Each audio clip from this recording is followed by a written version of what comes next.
Can you be my daddy? The 6-year-old girl stood barefoot in the rain, blood trickling from her lip. A sock doll clutched to her chest. Marcus Cole. 48 years old, 22 years, wearing Hell's Angels colors, had faced bullets.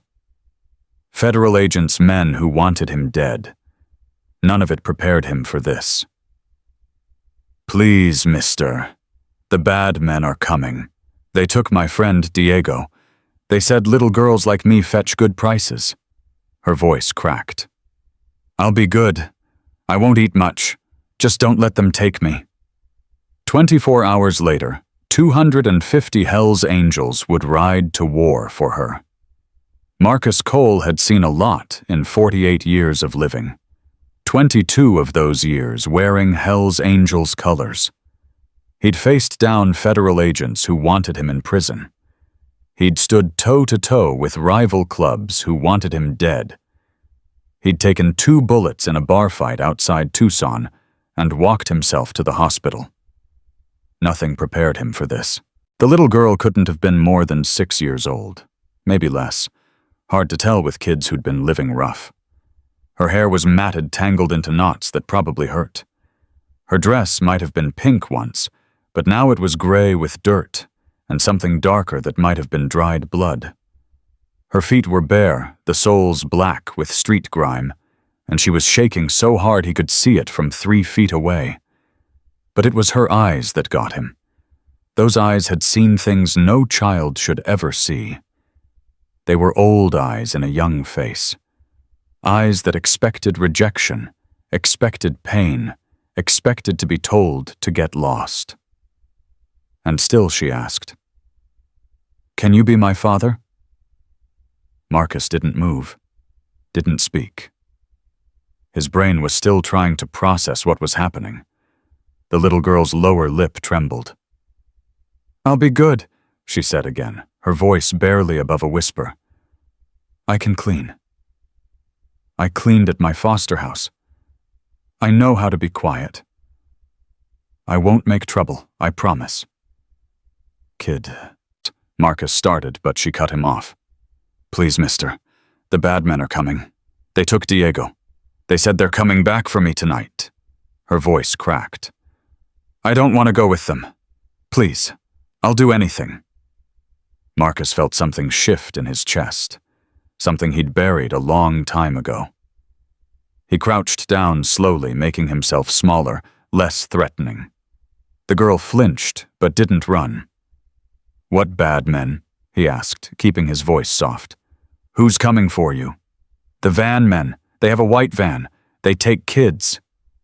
She hugged her sock doll tighter. "Diego said if bad men ever came, run to the bikers. He said the bikers scare everyone, even monsters." Marcus's jaw tightened. He'd heard rumors. Homeless kids disappearing from the streets over the past few months. Most people didn't notice, didn't care. Street kids were invisible to the world, but not to predators. "What's your name, sweetheart?" "Lily, like the flower. My mommy named me before she went to sleep forever." Marcus's heart clenched. "How long ago did your mommy go to sleep, Lily?" "I don't know. I was 3. That's what Miss Patterson said. She was my second foster mom. She was nice. The others weren't nice. 3 years old. This child had been alone essentially since she was 3 years old. Bouncing through a system that was supposed to protect her, failed by people who were paid to care. "Where's your foster family now, Lily?" The girl's face changed. Fear flickered across it, followed by something harder. Something that looked like survival instinct. "I ran away. Mr. Gerald he was bad. He touched my hair strange. He said I was his special girl." Her voice dropped to barely a whisper. "I didn't want to be special." Marcus felt rage building in his chest. The kind of rage that had gotten him into trouble before. The kind that made him do things that ended with other men in hospitals. "How long have you been on the street, Lily?" "I don't know. A long time. I sleep behind the Sunshine Diner. Miss Rosa leaves food for me sometimes. She's nice. But she didn't come yesterday or today, and the van men found where I sleep." Marcus made a decision. He didn't think about it, didn't analyze it, didn't consider the complications. He just acted. "Come inside, Lily." Her eyes went wide. "Really? Really? Nobody's gonna hurt you in here." He stood up and held out his hand. She stared at it like she'd never seen an outstretched hand before. Like kindness was a foreign language she'd forgotten how to speak. Then slowly she reached out and put her tiny hand in his massive one. Her fingers were cold, thin, fragile, like bird bones. Marcus felt them trembling against his palm, and something inside him that he thought had died a long time ago suddenly came roaring back to life. He led her inside the clubhouse. The Hells Angels, Cedar Falls chapter, had owned this building for 37 years. It had seen parties that lasted 3 days, fights that ended in blood meetings that decided the fate of entire criminal enterprises. The walls were covered with photos patches from fallen brothers, trophies from rides across the country.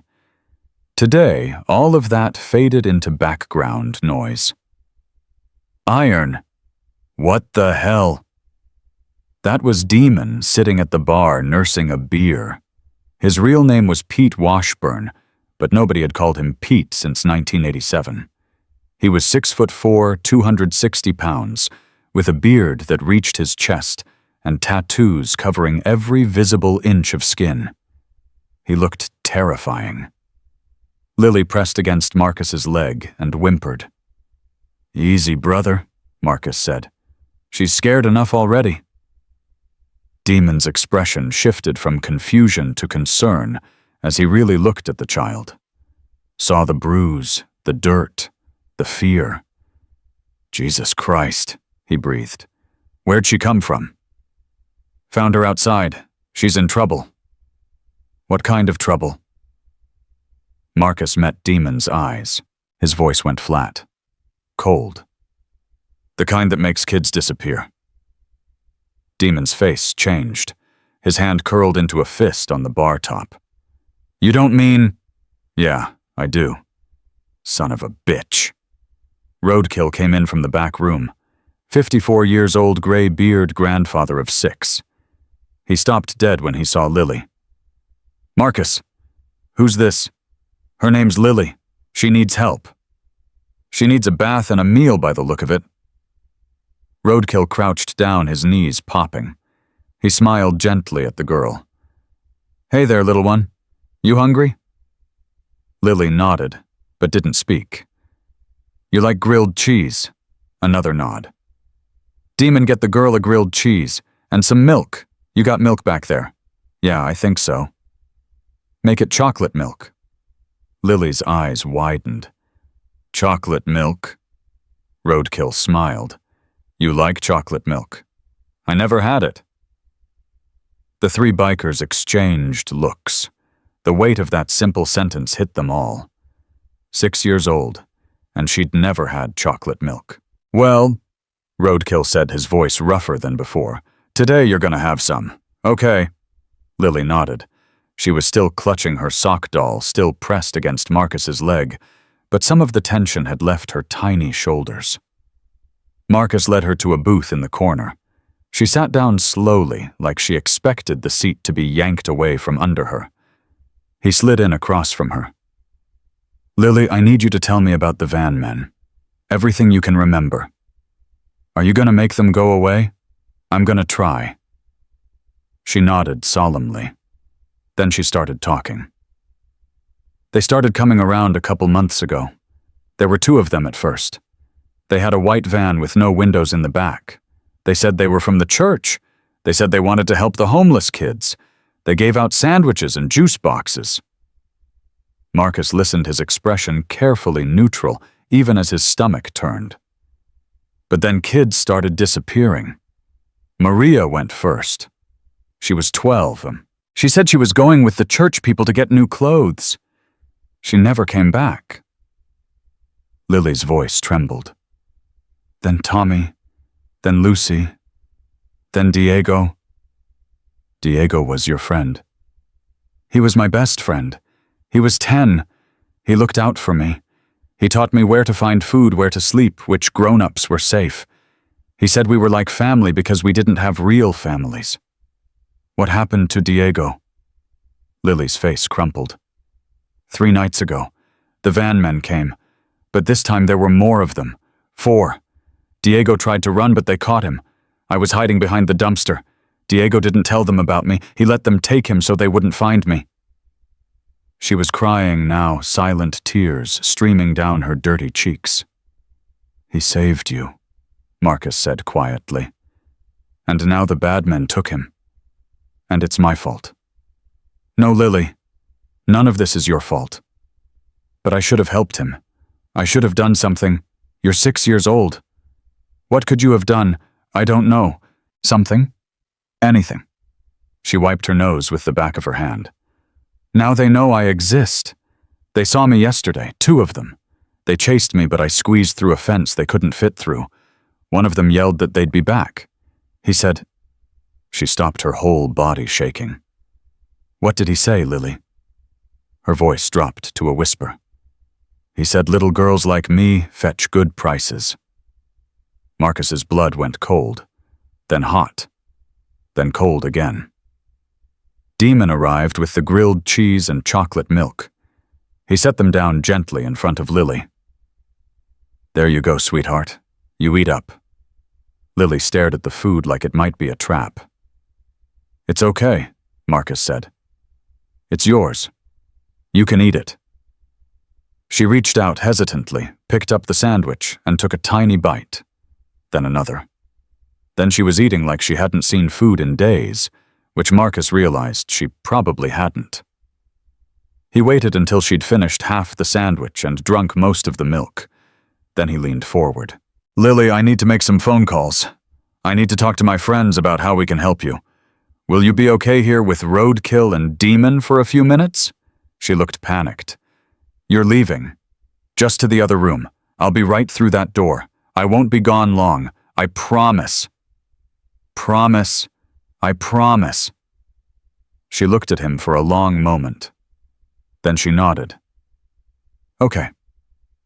Marcus stood up and walked to the back office. He closed the door, pulled out his phone, and dialed a number he knew by heart.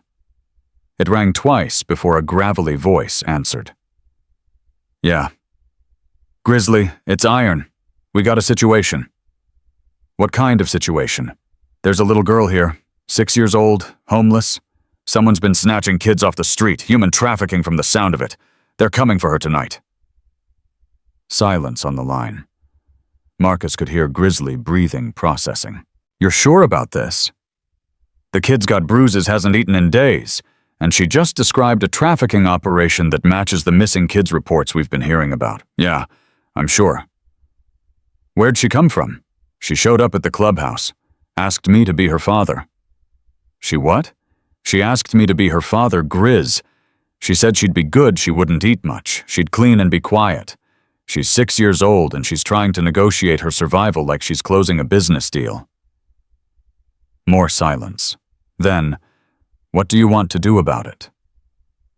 Marcus thought about the question. He'd been asked that question many times in his life. Usually the answer involved violence or money or power. Something the club could provide, something that fit neatly into the world they operated in. This was different. I want to keep her safe, he said finally. I want to find the bastards who've been taking kids and make sure they never take another one. And then... He stopped. Then what? She doesn't have anyone, Grizz. No family, no home, no one looking out for her. The system failed her. The world failed her. If we don't help her, nobody will. You thinking about taking her in? Marcus hadn't let himself think about it explicitly until that moment. But now that the question was out there, the answer came immediately. Yeah, I am. You know that's complicated as hell. Your record, the club, the lifestyle. I know. CPS won't make it easy. I know. You never wanted kids. You told me that yourself after Maria left. I know. Marcus closed his eyes. But this kid showed up on our doorstep asking for a father, Grizz. She didn't go to the cops, didn't go to social services, didn't go to a church or a shelter. She came to us. She came to me. That means something. Grizzly was quiet for a long moment. When he spoke again, his voice was different. Softer.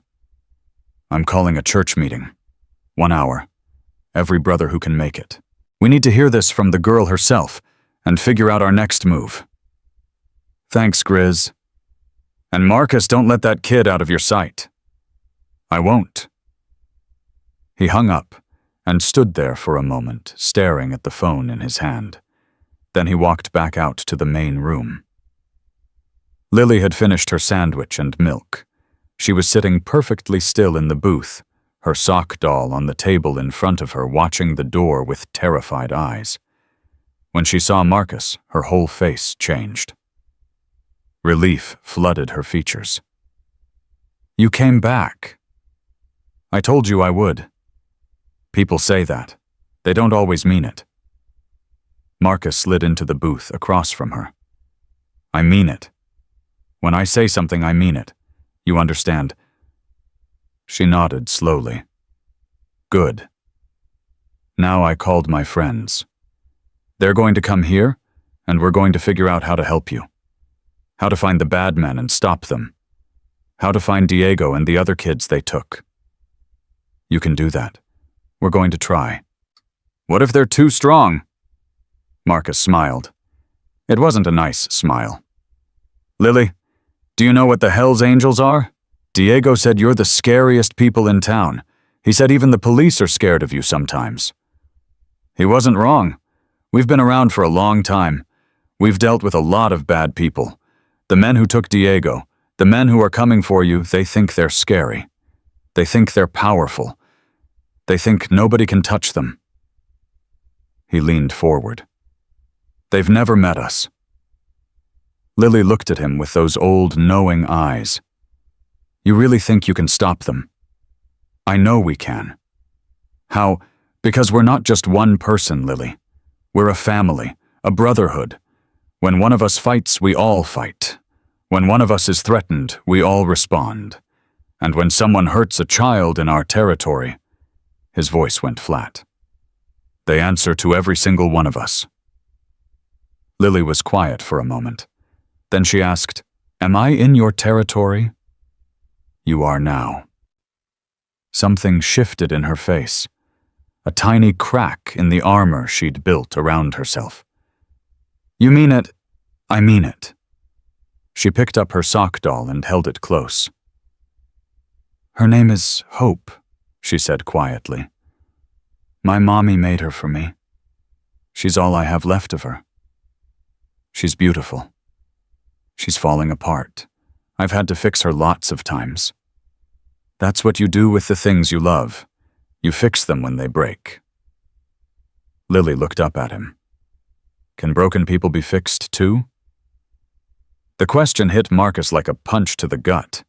He thought about his own life, the mistakes he'd made, the people he'd hurt, the pieces of himself he'd lost along the way. Yeah, Lily, broken people can be fixed. It just takes time, and the right people to help. Are you broken? In some ways. Did someone fix you? Marcus thought about the club, about the brothers who'd pulled him out of dark places more times than he could count, about the sense of belonging that had given him purpose when he had none. Yeah, someone did. A lot of someones. Maybe...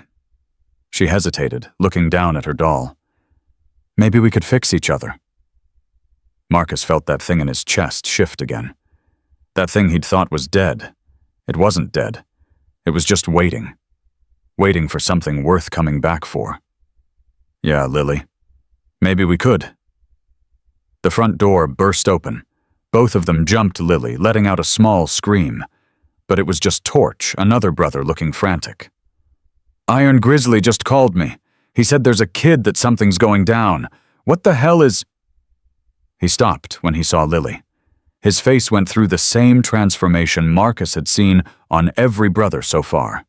Confusion, concern, then protective rage. Is this her? Yeah. Christ, she's tiny. Torch, keep your voice down. You're scaring her. Torch immediately softened. He crouched down, making himself smaller. Hey, little one. Sorry for barging in like that. I didn't mean to scare you.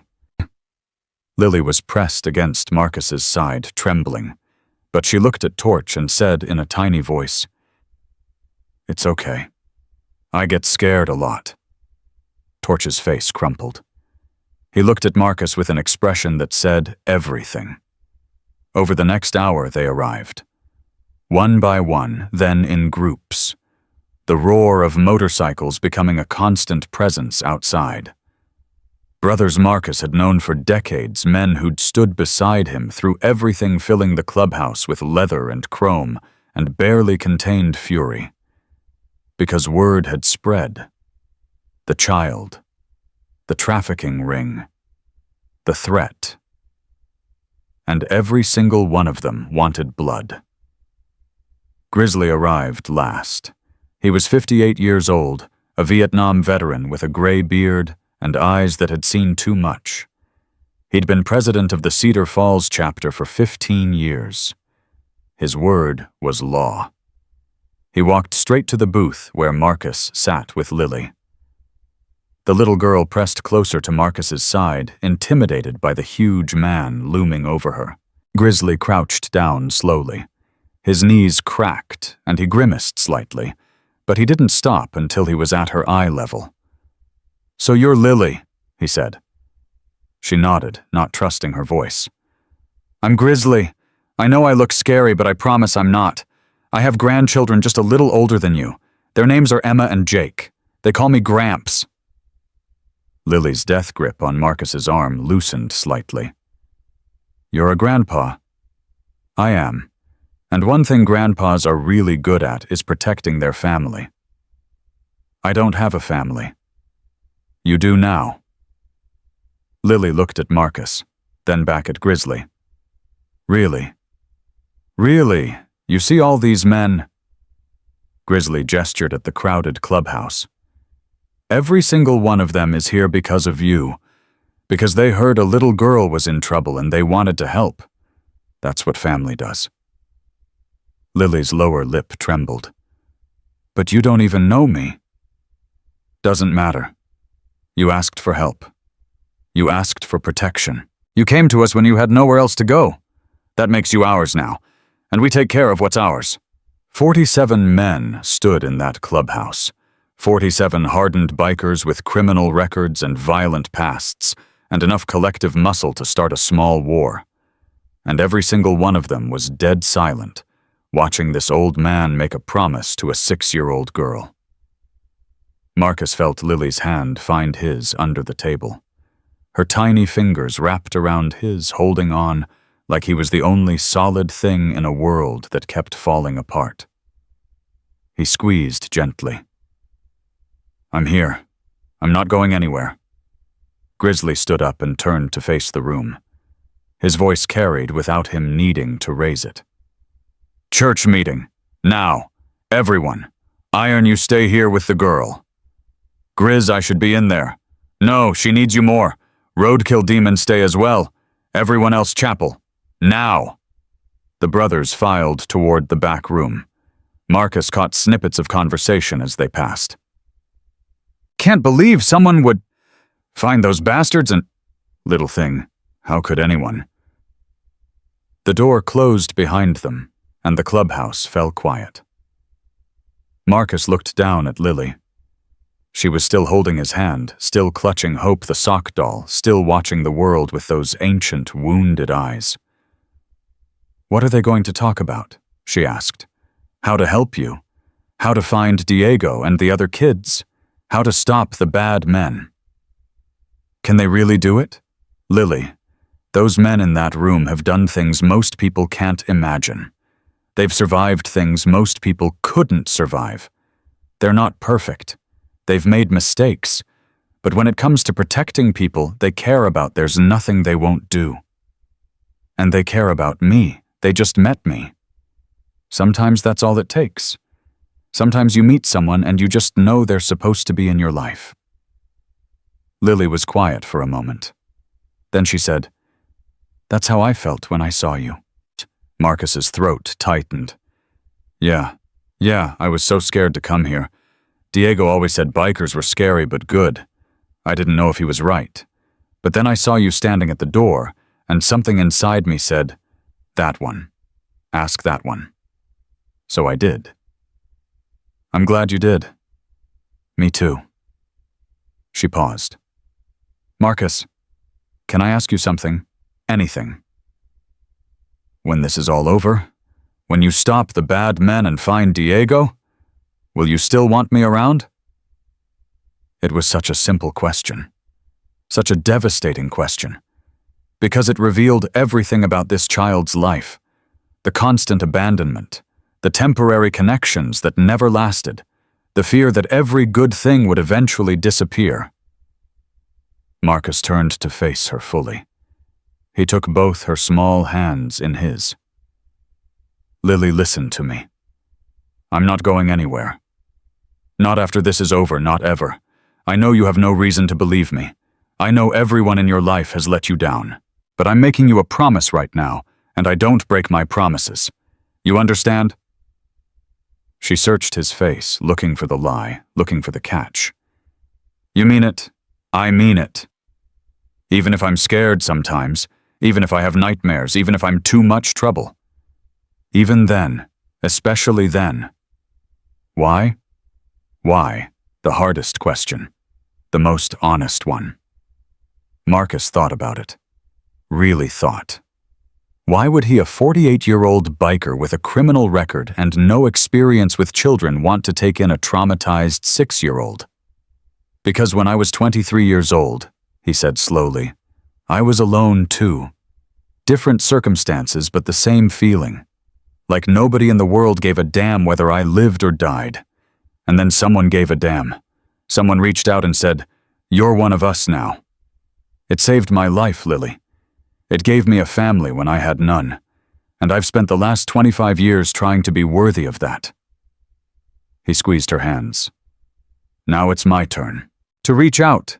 To say you're one of us now. To give you what someone gave me. Lily's eyes filled with tears. You want me for real. For real. Even though I'm dirty and scared and I don't know how to be a regular kid, even though. You'll really be my... She couldn't finish the sentence. Like saying it out loud might break the spell. Your father, Marcus said, finishing it for her. If you'll have me. The tears spilled over. Lily launched herself across the booth and threw her arms around his neck. She was so small, so fragile. He could feel every bone, every tremor, every sob that shook her tiny frame. But she held on like she'd never let go, and Marcus held on right back. I'll be good, she whispered against his neck. I promise I'll be good. You already are good, Lily.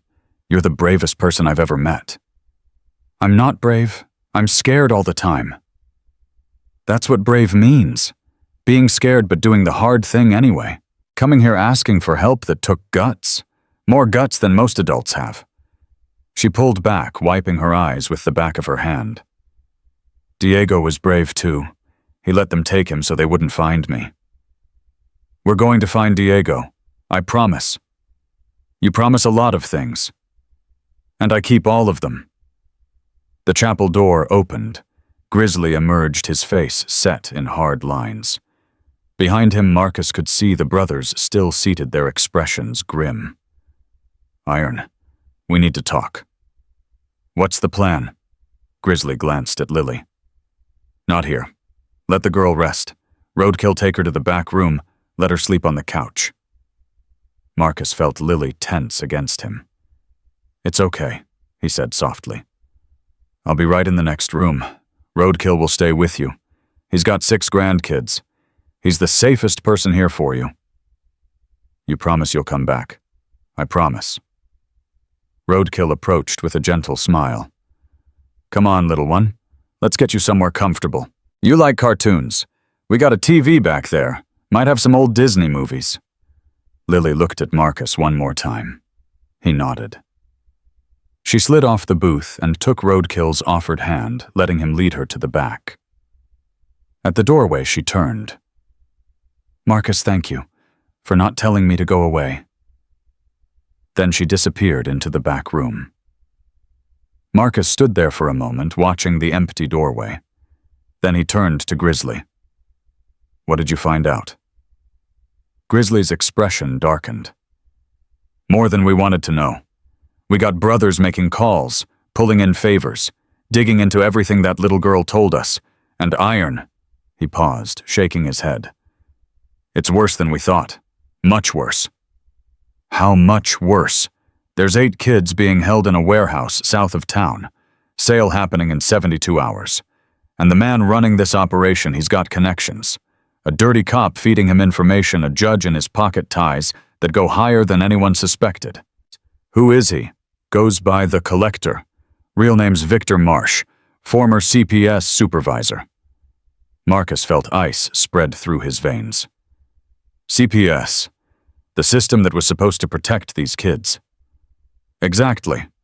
He was fired 6 years ago for irregularities. Turned out he'd been flagging vulnerable children and making them disappear from the system. He's been running this operation ever since. 8 kids confirmed missing across 3 counties in 18 months. Probably more that we don't know about. And no one stopped him. No one could touch him. He knows which cops to pay, which judges to blackmail, which politicians to donate to. He's built himself a perfect shield. Grizzly's voice went flat. Until now. What's the plan? Grizzly looked at him with eyes that had seen war, that had made life and death decisions in jungles halfway around the world. We're going to burn it all down, Iron. Every piece of his network. Every protection he's built. Every monster who works for him. We're going to burn it all down, rescue those kids, and make sure Victor Marsh never hurts another child again. Tomorrow, we can't wait. Those kids don't have time, and neither does Lily. Marsh will know she's here soon enough. When he does, he'll come for her. We need to hit him before he can. Marcus nodded. I'm in. Whatever you need. I know you are. But Iron... Grizzly put a hand on his shoulder. You understand what this means? If we do this, there's no going back. We're declaring war on people with a lot of power. Things could go sideways in ways we can't predict. I don't care. I know you don't. That's what worries me. Grizzly's grip tightened. That little girl in there, she's already lost everyone. If something happens to you, nothing's going to happen to me. You don't know that. Then I'll make sure it doesn't. Because you're right. She's already lost everyone. I won't be another person who disappears from her life. I won't be another broken promise. Marcus's voice hardened. Whatever it takes, Grizz. Whatever we have to do. I'm coming back to her.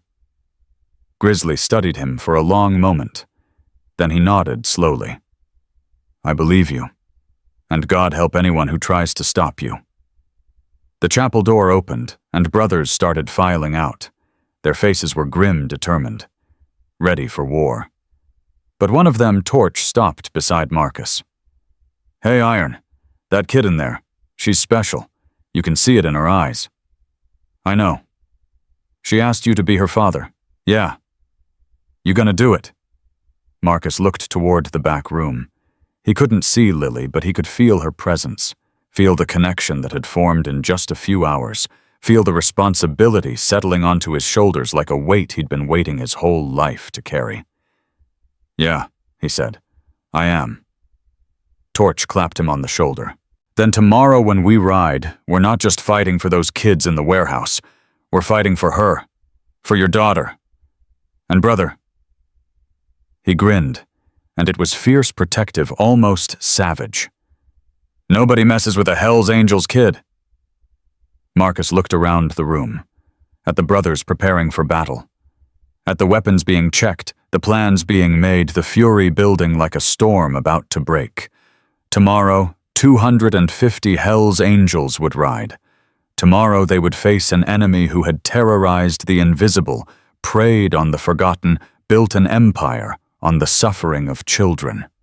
Tomorrow they would show Victor Marsh what happened when you threatened the wrong family.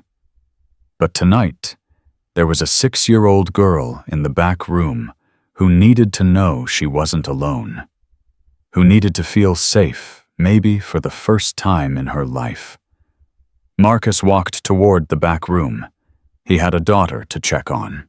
Marcus found Lily curled up on the old leather couch, her sock doll pressed against her chest. She wasn't sleeping. Her eyes were wide open, staring at the ceiling, and when he walked in, she sat up so fast she nearly fell off. "You came back." "Told you I would." She scooted over to make room for him. He sat down beside her, and within seconds she had pressed herself against his side like she was trying to disappear into his shadow. "I heard motorcycles," she whispered. "Lots of them."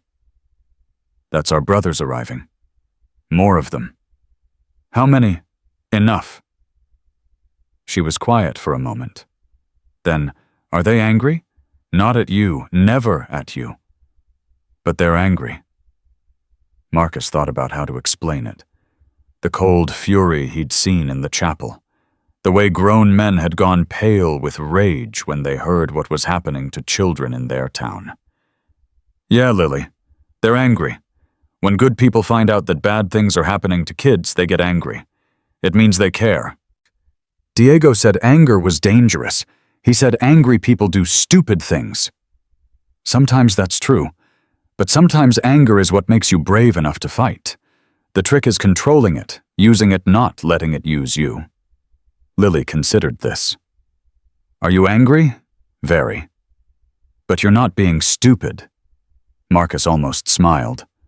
"I'm trying not to be." She reached up and touched his face, her tiny fingers tracing the line of his jaw. "You look different when you're angry.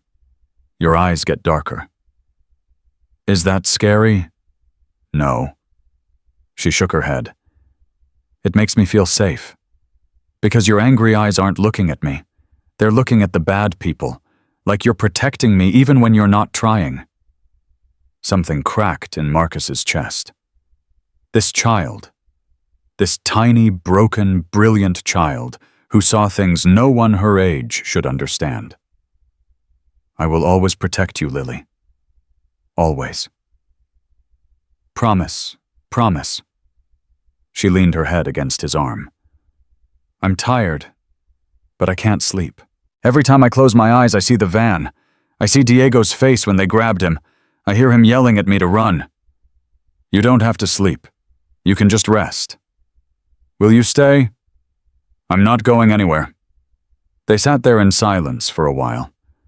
Marcus could hear the rumble of voices from the main room, the occasional burst of raised voices, the sound of more motorcycles arriving. The club was mobilizing. By morning, they'd have enough men to wage a small war. And that's exactly what they were going to do. "Marcus." Lily's voice was drowsy now, despite her claim that she couldn't sleep. "What happens if the bad men win?" "They won't." "But what if they do?" He looked down at her. Her eyes were half closed, her grip on hope, the sock doll loosening as exhaustion finally began to claim her. "Then we lose fighting," he said quietly. "But we don't stop. We never stop. Even if we fall, other people stand up. That's how good wins, Lily. Not because we're stronger, but because we don't give up. That's what my mommy said, before she went to sleep." Lily's voice was barely a whisper now. She said good people don't give up. She said I had to be good and never give up. Even when it was hard. Your mommy was right. I miss her. I know, sweetheart. I know. Her breathing slowed. Her body relaxed against his. And finally, for the first time in God knows how long, Lily fell asleep, feeling safe. Marcus didn't move. He barely breathed. He just sat there holding this child who had somehow become the center of his universe in less than a day, and he made a silent vow. Whatever it takes, whatever I have to become, whatever I have to do, I will protect her. The door opened softly. Grizzly stepped in, took one look at the sleeping child, and gestured for Marcus to stay put. He crossed the room quietly and crouched beside the couch. How is she? Exhausted, traumatized, but tough as hell. She'd have to be surviving what she's survived. Grizzly's voice was barely audible. We got more intel. Pixel's been working his magic. Pixel's here. Got in 20 minutes ago. He's already hacked into half the county's systems. You're not going to believe what he found? Tell me. Victor Marsh isn't just running a local operation. He's connected to a network that spans 4 states. Kids are being moved through a pipeline. Cedar Falls is just one stop. He's got buyers lined up from here to the coast. Marcus felt his stomach turn. How many kids? Pixel's still digging, but he's already confirmed at least 37 over the past 2 years. Most of them. Grizzly stopped, his jaw tightening. Most of them are never seen again. Jesus Christ. It gets worse. The dirty cop Sergeant Dale Peters. He's been tipping Marsh off about investigations for years. Every time someone got close, Peters made the evidence disappear. And the judge in Marsh's pocket, he's been signing custody orders making kids wards of the state so they can be placed with Marsh's people. The whole system is compromised. Exactly. We can't go to local authorities. They're either bought or outmanned. FBI's our best bet, but by the time they mobilize those kids in the warehouse, we'll be gone. Marcus looked down at Lily, still sleeping against his side. So we do this ourselves. That's what I came to talk to you about.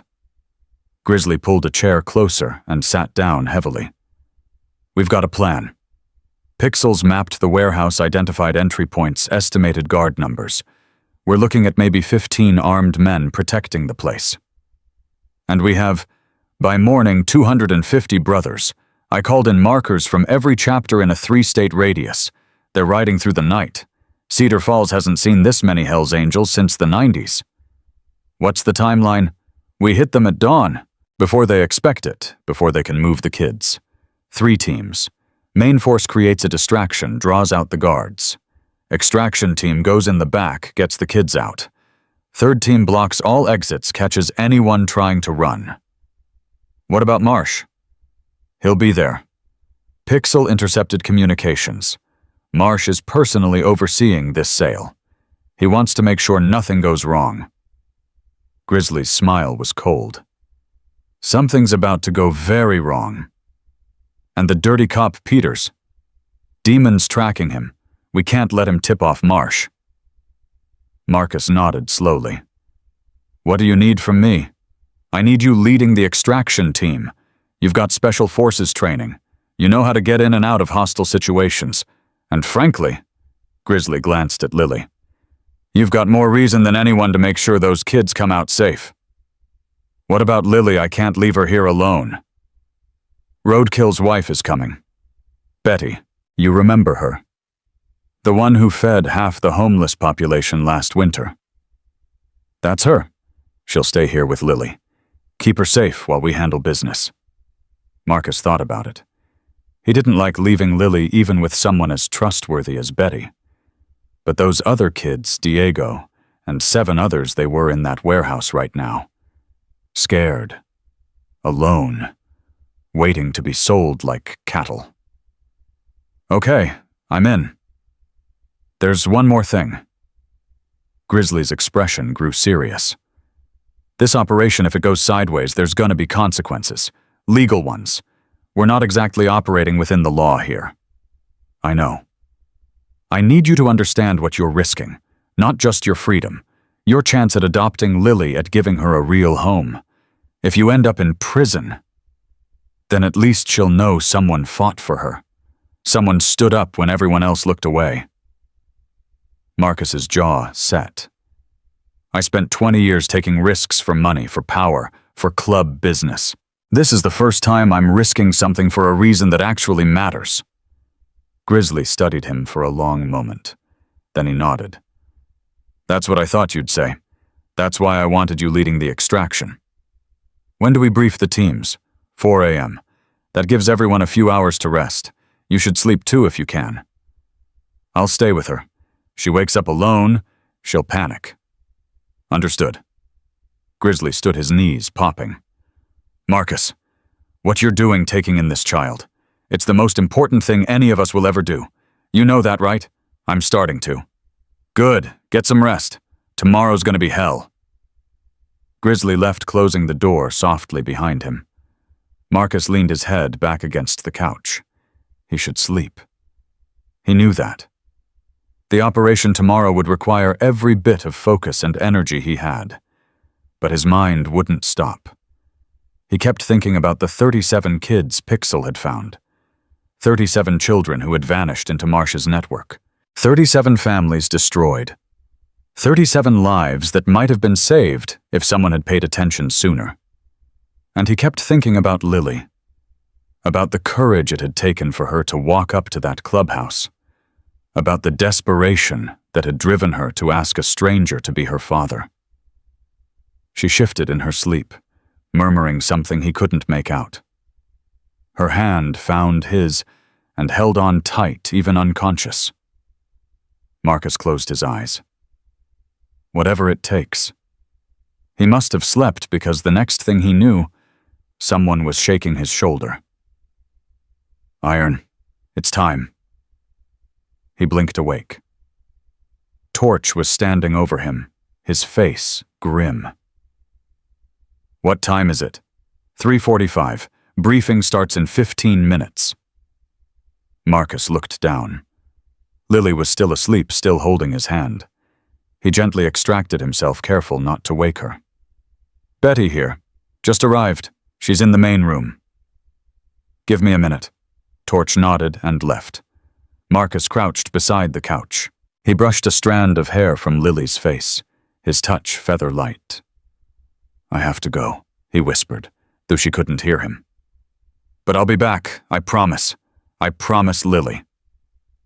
He stood, took one last look at the sleeping child, and walked out of the room. The main room of the clubhouse had transformed overnight. What had been a space for drinking and socializing was now a war room. Maps spread across tables, men clustered in groups checking weapons, reviewing plans. The air hummed with tension. Grizzly stood at the front, flanked by chapter presidents from 3 different cities. Behind him, a massive screen showed a satellite image of the warehouse courtesy of Pixel's hacking. Listen up, Grizzly's voice cut through the noise. In 2 hours we ride. Every one of you knows why we're here. 8 children are being held in that warehouse. They're scheduled to be sold tomorrow. That's not going to happen. He pointed at the screen. Warehouse is located here, industrial district south of town. Pixels identified 3 entry points. Main entrance here, loading dock here, and a service door on the east side. We estimate 15 to 20 armed guards. What's the split? Someone called out. Main force 100 men. You'll approach from the north. Make noise, draw attention. Let them think it's a full assault. Extraction team 15 men goes in through the service door. Your only job is getting those kids out alive. Third team 30 men surrounds the perimeter. No one leaves. What about cops? Sergeant Peters is the main threat. Demons handling him. Anyone else shows up, we deal with them. But remember, we're not here to fight law enforcement. We're here to rescue children. If badges arrive, we cooperate. We explain, we let Pixel's evidence do the talking. What evidence? Grizzly smiled grimly. Pixel sent everything to the FBI, State Attorney General, and 3 news networks at midnight. By the time the sun comes up, Victor Marsh's empire will be burning. Our job is to get those kids out before he can use them as leverage. Marcus stepped forward. Extraction team, listen up. We move fast, we move quiet. Primary objective is the children. We secure them, we get them out, we hand them off to the medical team we've got waiting. If we encounter resistance, we neutralize it. But those kids are scared enough already. We don't add to their trauma. What if Marsh is inside? He is. Pixel confirmed it. Marcus's voice went flat. If I find him, I'll deal with him. Personally. A murmur of approval ran through the room. Final check, Grizzly called. Teams confirm readiness. We roll in 90 minutes. The room exploded into controlled chaos. Men checking equipment, confirming positions, making final calls to loved ones. Marcus watched them, these brothers he'd known for years, and felt a surge of pride. They weren't perfect. None of them were. They'd made mistakes. Broken laws hurt people who probably didn't deserve it. But right now, at this moment, they were about to do something that mattered, something that would make a difference. A hand on his shoulder. He turned. It was Demon, looking uncharacteristically serious. Peters is at his house. I've got 2 brothers watching him. The second we move on the warehouse, they'll make sure he can't make any calls. Don't hurt him unless you have to. We want him alive for the FBI. Understood. Demon hesitated. Iron. That little girl. She really asked you to be her dad. Yeah. You gonna do it, if she'll still have me after all this. Demon grinned. Hell, brother. After tonight, you'll be a goddamn hero. She'll be lucky to have you. Other way around? Yeah. Demon's grin faded. Yeah, it is. Take care of yourself out there. That kid needs you to come back. Marcus nodded. Demon walked away, and Marcus was alone with his thoughts. 90 minutes. He walked back to the room where Lily slept. Betty was there now, a plump woman in her 60s, with kind eyes and a no-nonsense attitude. She'd raised 5 kids and helped raise a dozen more. If anyone could keep Lily calm while Marcus was gone, it was her. How is she? He asked quietly. Still sleeping. Poor thing's exhausted. She might have nightmares. If she wakes up scared, just talk to her. Tell her I'm coming back. Tell her I promised. I know what to do, Marcus. I've handled scared children before. Betty's voice softened. You just focus on what you need to do. Bring those other kids home. I will. He crouched beside the couch one more time. Lily hadn't moved. Her breathing was slow and even, her face peaceful in sleep. I'll be back, he whispered. Wait for me. Then he stood, walked out of the room, and prepared for war. The next hour passed in a blur. Final preparations, equipment checks, route confirmations, the rumble of 250 motorcycles firing up a sound that shook the pre-dawn stillness like thunder. Marcus sat on his Harley waiting for the signal. Around him, brothers revved their engines, their faces hard with determination. This was it. The moment everything changed. Grizzly's voice crackled through the radio. All teams move out. God be with us. The convoy rolled forward, 250 motorcycles moving through the empty streets. Marcus had never seen anything like it. The power, the unity, the unstoppable force of men who had decided that enough was enough. They split into their assigned groups as they approached the industrial district. Main force heading straight for the front. Third team peeling off to surround the perimeter. Extraction team, Marcus's team, circling around to the east side. The warehouse came into view. A hulking structure with few windows and heavy security. Floodlights illuminated the front entrance. Guards patrolled in pairs. They had no idea what was coming. Marcus signaled his team to stop. They killed their engines, dismounted silently. 15 men, all volunteers, all veterans of situations that had required stealth and precision. Radio check, Marcus whispered. 14 confirmations. Remember, the children are the priority. Everything else is secondary. Nods all around. Marcus checked his watch. 3 minutes until the main force made their move. 3 minutes until all hell broke loose. He thought about Lily, about the promise he'd made, about everything that was riding on the next hour. Then he pushed it all aside. Focus. The mission. Nothing else. 2 minutes. 1 minute. 30 seconds. The first explosion of sound came from the north. Motorcycles roaring, men shouting, the deliberate chaos of the diversion team doing exactly what they were supposed to do. Marcus heard the guards at the warehouse shouting, heard the crackle of radios, heard the confusion spreading. "Move," he said. 15 men moved. They crossed the open ground in seconds. Marcus reached the service door first, locked as expected. He nodded to Wire, their lock specialist, who had it open in under 10 seconds. They slipped inside. The interior was dark, industrial. The sound of the diversion outside muffled by thick walls. Marcus led the way, moving fast but quiet, following the route Pixel had mapped from stolen blueprints. First guard appeared around a corner. Marcus had him on the ground before he could raise his weapon. Zip ties on wrists and ankles, tape over mouth. Next. Second guard heard the scuffle, came running. 2 brothers intercepted him, took him down hard. More zip ties, more tape. They pushed deeper into the warehouse. The intel said the children were in the central storage area, a large room that had been converted into a holding pen. Marcus felt his anger building with every step. These men had turned a warehouse into a prison for children. They'd built cages for kids. Focus. Mission. Nothing else. They reached the central area, a heavy door, locked with an electronic keypad. "Wire." Wire moved forward, attached a device to the keypad. 30 seconds of tense silence while he worked. Click. The door swung open. What Marcus saw next would haunt him for the rest of his life. 8 children huddled in metal cages. Actual cages like you'd use for animals. The youngest couldn't have been more than 5. The oldest maybe 11. They were dirty, terrified, some of them too broken to even cry anymore.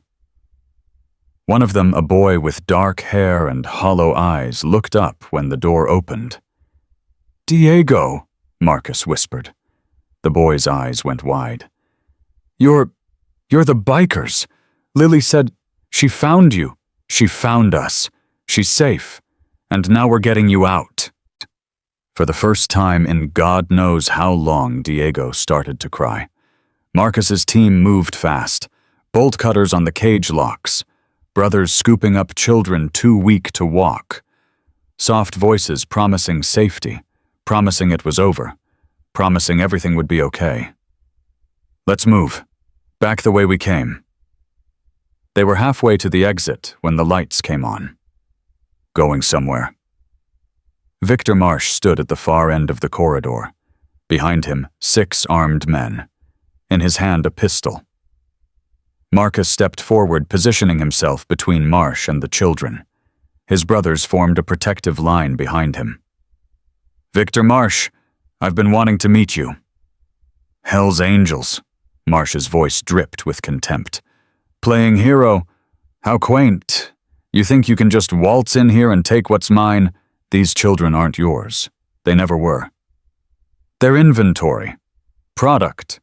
They have value, which is more than I can say for you." Marsh raised his pistol. "Put the children down and walk away. This doesn't have to end badly for you." "It already ended badly." "For you?" Marcus smiled coldly. "Right now, federal agents are receiving everything we know about your operation. Every bank account, every buyer, every child you've sold. By sunrise, you'll be the most wanted man in 4 states. Marsh's composure flickered. "You're bluffing." "Try me." A tense silence. Marcus could feel the children trembling behind him, could feel his brothers ready to move at his signal. Then Marsh laughed. A cold, ugly sound. "You think I don't have contingencies? You think I haven't prepared for exactly this scenario? The moment I knew you were coming, I made calls. Right now, Sergeant Peters is on his way with every dirty cop in the county. You'll be arrested before you ever leave this building. And these children," he gestured with his pistol, "they'll be back in their cages by morning." No. A new voice. Everyone turned. Demon stepped through a side door, a bloody grin on his face. Peters won't be coming. He's a little tied up at the moment, along with his buddies.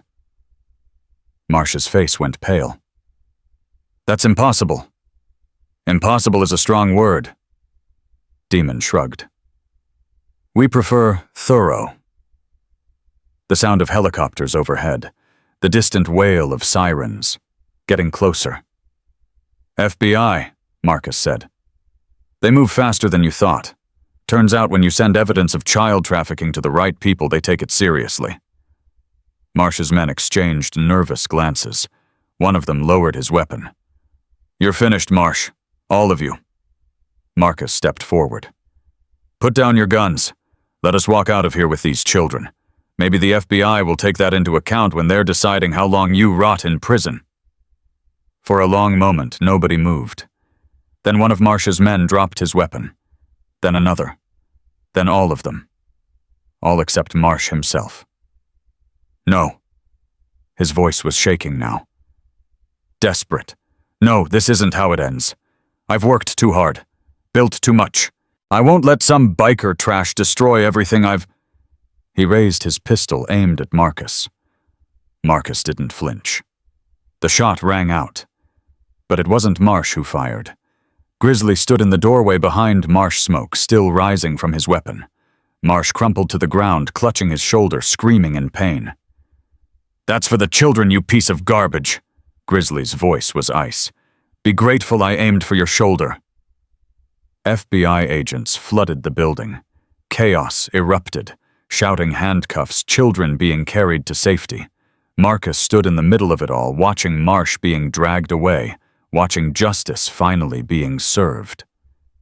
Diego tugged at his sleeve. Mr. Lilly, is she really okay? Marcus crouched down to the boy's level. She's safe. She's waiting for you. She said she was going to find help. I didn't believe her. I thought... His voice broke. I thought I'd never see her again. She never gave up on you. She never gave up on any of you. Diego threw his arms around Marcus's neck, sobbing. Marcus held him, this broken child who had sacrificed himself to protect a 6-year-old girl. It's over, he whispered. It's all over. You're safe now. Around him, brothers were carrying children out of the warehouse. Some of the kids were crying. Some were silent. Some clung to their rescuers like they'd never let go. The sun was rising.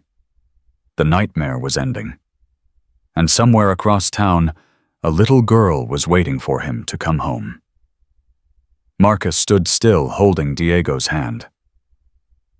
Let's go find Lily. The convoy of motorcycles roared back through Cedar Falls as the morning sun broke over the horizon. Marcus rode at the front, Diego sitting behind him, arms wrapped tight around his waist. The boy hadn't spoken since they left the warehouse. He just held on like his life depended on it. Behind them, ambulances carried the other 7 children to the hospital. FBI vehicles transported Marsh and his men to federal custody. News helicopters circled overhead, capturing footage that would be on every screen in America by noon. But Marcus wasn't thinking about any of that. He was thinking about one thing only. Lily. The clubhouse came into view. Before Marcus could even kill his engine, the front door burst open.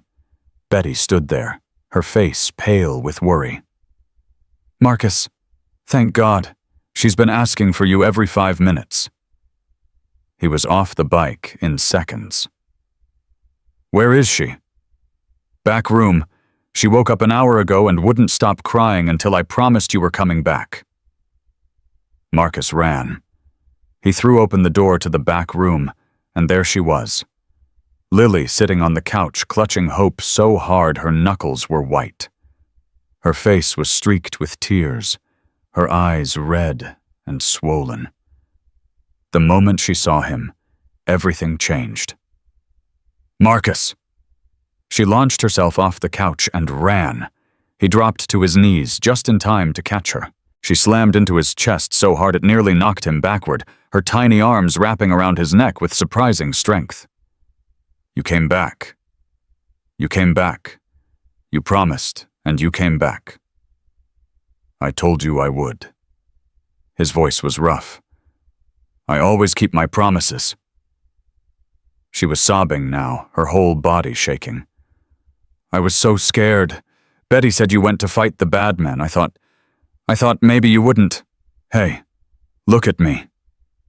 He pulled back just enough to see her face. Look at me, Lily. She looked. Her eyes were still streaming, her lower lip trembling. I will always come back to you. Always. Do you understand? She nodded, but he could see she didn't fully believe it. Couldn't fully believe it. Too many people had made her promises and broken them. I'm going to prove it to you, he said softly. Every day for the rest of your life I'm going to prove it. Until you believe it so deep in your bones that you never doubt it again. You mean it. I mean it. She threw her arms around him again. He held her, feeling her heartbeat against his chest, feeling the trust she was trying so hard to give him. Then a voice from the doorway. Lily.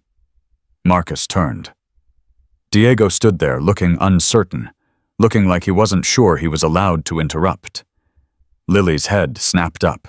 Her eyes went wide. Diego! She scrambled out of Marcus's arms and ran to the boy. They collided in the doorway, two children who had survived hell together, who had protected each other when no one else would. You're okay. You're okay.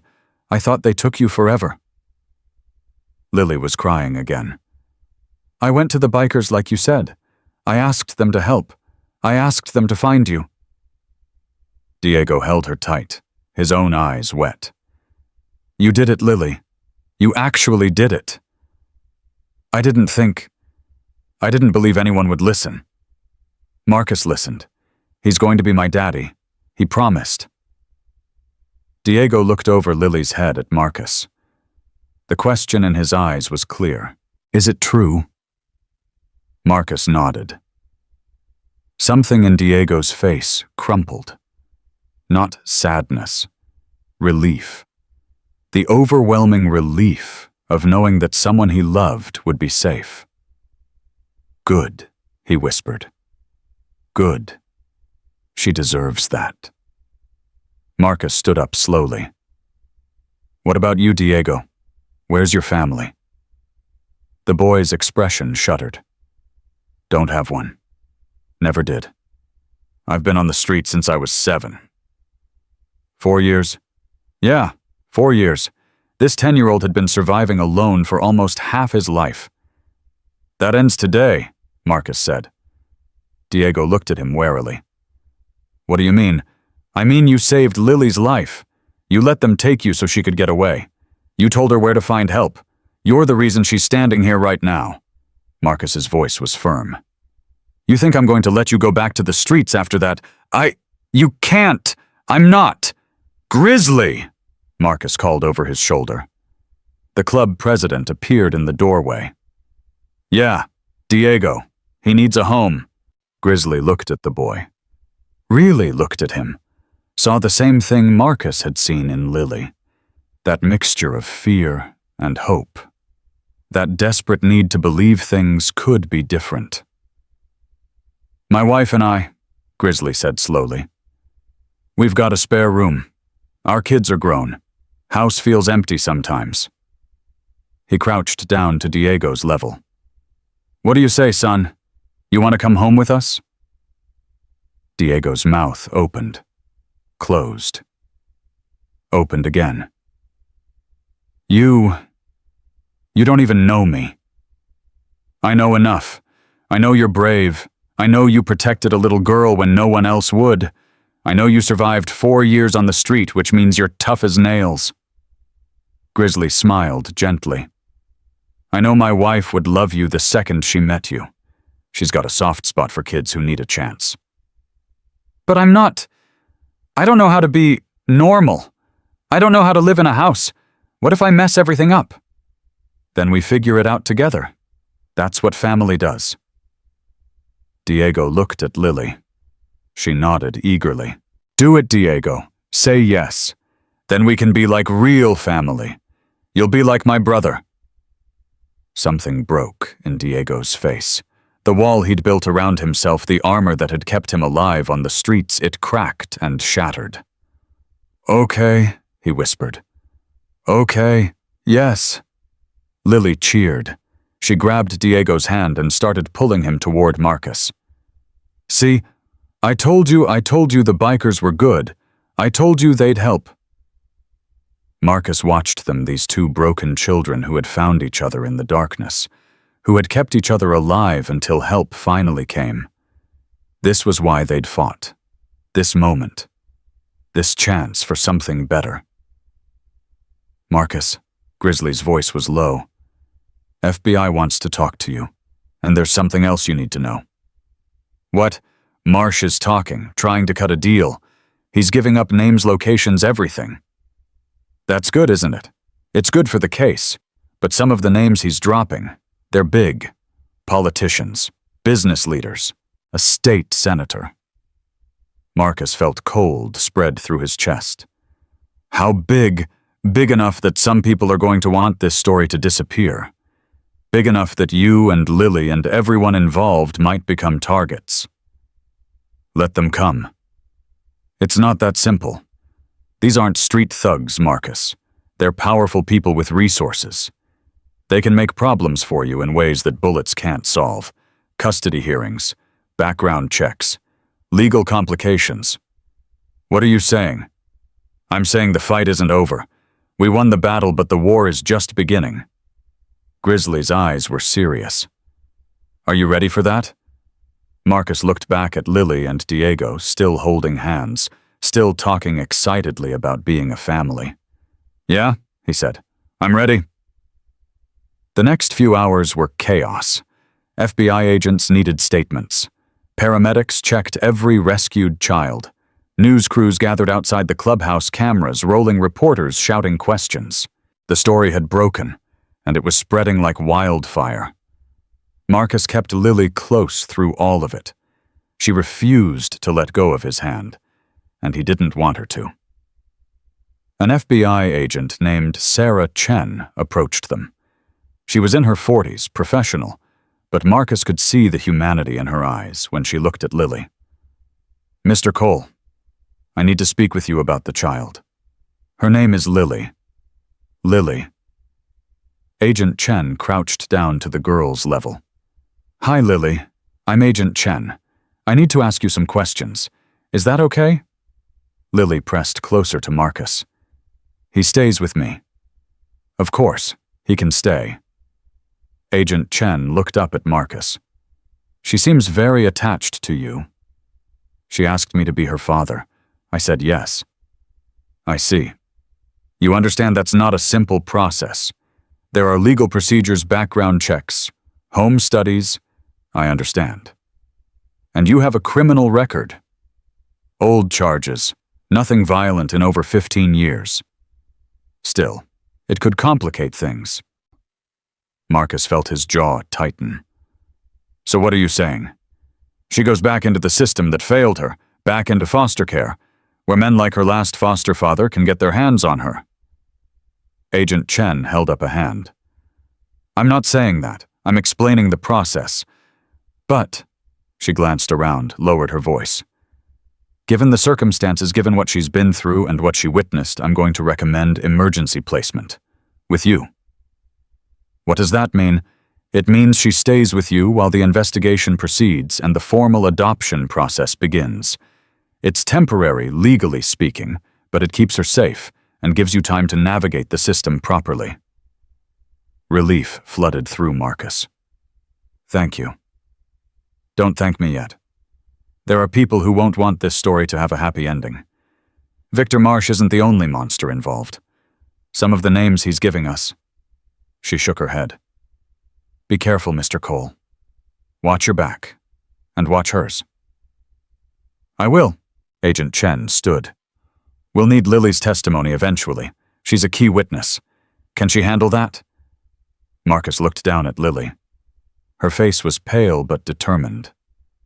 I can do it, she said quietly. I want to. I want to help put the bad men in jail. You're very brave.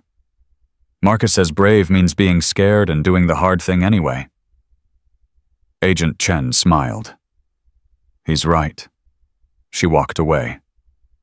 Marcus squeezed Lily's hand. You okay? I'm tired and hungry, and I want to go home. Home. She'd said home, like she already believed it. Let's go then. They walked through the crowd of brothers, agents, and reporters. Questions shouted at them, cameras flashing. Marcus ignored it all, focused only on getting Lily to safety. They reached his motorcycle.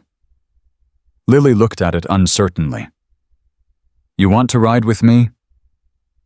Is it safe? Safest place in the world. I'll go slow. Promise. She nodded. He lifted her onto the seat, showed her where to hold on, then climbed in front of her. Ready. Her arms wrapped around him. Tight. Trusting. Ready. They rode away from the chaos, away from the cameras, away from everything. Just a man and a little girl, heading toward something that felt for the first time in either of their lives, like hope. Marcus's cabin wasn't much. A small place on the edge of town surrounded by trees, quiet and private. He'd lived here alone for 12 years. Never thought he'd want it any other way. Now, walking through the door with Lily's hand in his, he saw it differently. Saw all the ways it could become a home for two, instead of a refuge for one. It's nice, Lily said softly. Bigger than anywhere I've slept before. You hungry? I can make something. I'm not much of a cook, but I can do eggs. Grilled cheese. Grilled cheese, like at the clubhouse. You liked that? It was the best thing I ever ate. Marcus felt that crack in his chest widen further. The best thing she'd ever eaten. A simple grilled cheese sandwich. Coming right up. He made the sandwich while Lily explored the cabin. She touched everything carefully, reverently, like she expected it all to disappear if she moved too fast. Marcus. Yeah, do I really get to live here forever? Forever. What if you change your mind? He stopped what he was doing. Turned to face her. Lily, come here. She walked over slowly. He crouched down to her level. I'm going to tell you something, and I need you to listen carefully. Can you do that? She nodded. I spent most of my life running away from things. From responsibility, from feelings, from anyone who tried to get close. I thought I was happy that way. I thought I didn't need anyone. He took her hands in his. I was wrong. I was lonely, and I didn't even know it. Then you showed up. You, this tiny, brave girl who'd been through more in 6 years than most people face in a lifetime. And you asked me for something I didn't think I could give. A father. A father. And the second you asked, I knew. I knew I'd spent my whole life waiting for you without realizing it. You're not a burden, Lily. You're not a problem to solve. You're a gift. The gift I never knew I needed. Tears were streaming down her face. Nobody ever wanted me before. I want you. I want you more than I've ever wanted anything. And I will spend every day proving it until you believe it as much as I do. She threw herself into his arms. He held her while she cried, while years of loneliness and fear poured out of her in racking sobs. I love you, she whispered against his chest. Is that okay? That I love you already? His throat tightened. Yeah, Lily. That's okay. I love you too. They stayed like that for a long time. A father and daughter finding each other in the wreckage of their broken lives. The phone rang. Marcus hesitated, not wanting to let go. but the world wasn't going to wait. "Hello." "Iron," Grizzly's voice. Tense. "We have a problem." "What kind of problem?" "One of Marsh's lawyers showed up. Big shot from the city. He's making noise about Lily." Marcus's blood went cold. "What kind of noise?" "He's claiming we kidnapped her. Says she was legally placed in foster care and we removed her illegally. He's threatening charges." "That's insane. Her foster father was abusing her." "I know, we know. But the paperwork says she was placed legally. And until we can prove the abuse, she's not going back. I don't care what any lawyer says." "Nobody's suggesting that. But this could complicate the adoption, a lot." Grizzly paused. "There's more. The lawyer's connected to one of the names Marsh gave up. State Senator Hayes. Word is Hayes is panicking about the investigation. He's trying to discredit everyone involved, make it look like we're the criminals, and Marsh is the victim. That won't work. We have evidence. We have the children. Evidence can disappear. Children's testimony can be challenged. These people have resources we can't even imagine, Marcus. They're not going to go quietly." Marcus looked at Lily, who was watching him with worried eyes. She couldn't hear the conversation, but she could sense something was wrong. "What do we do?"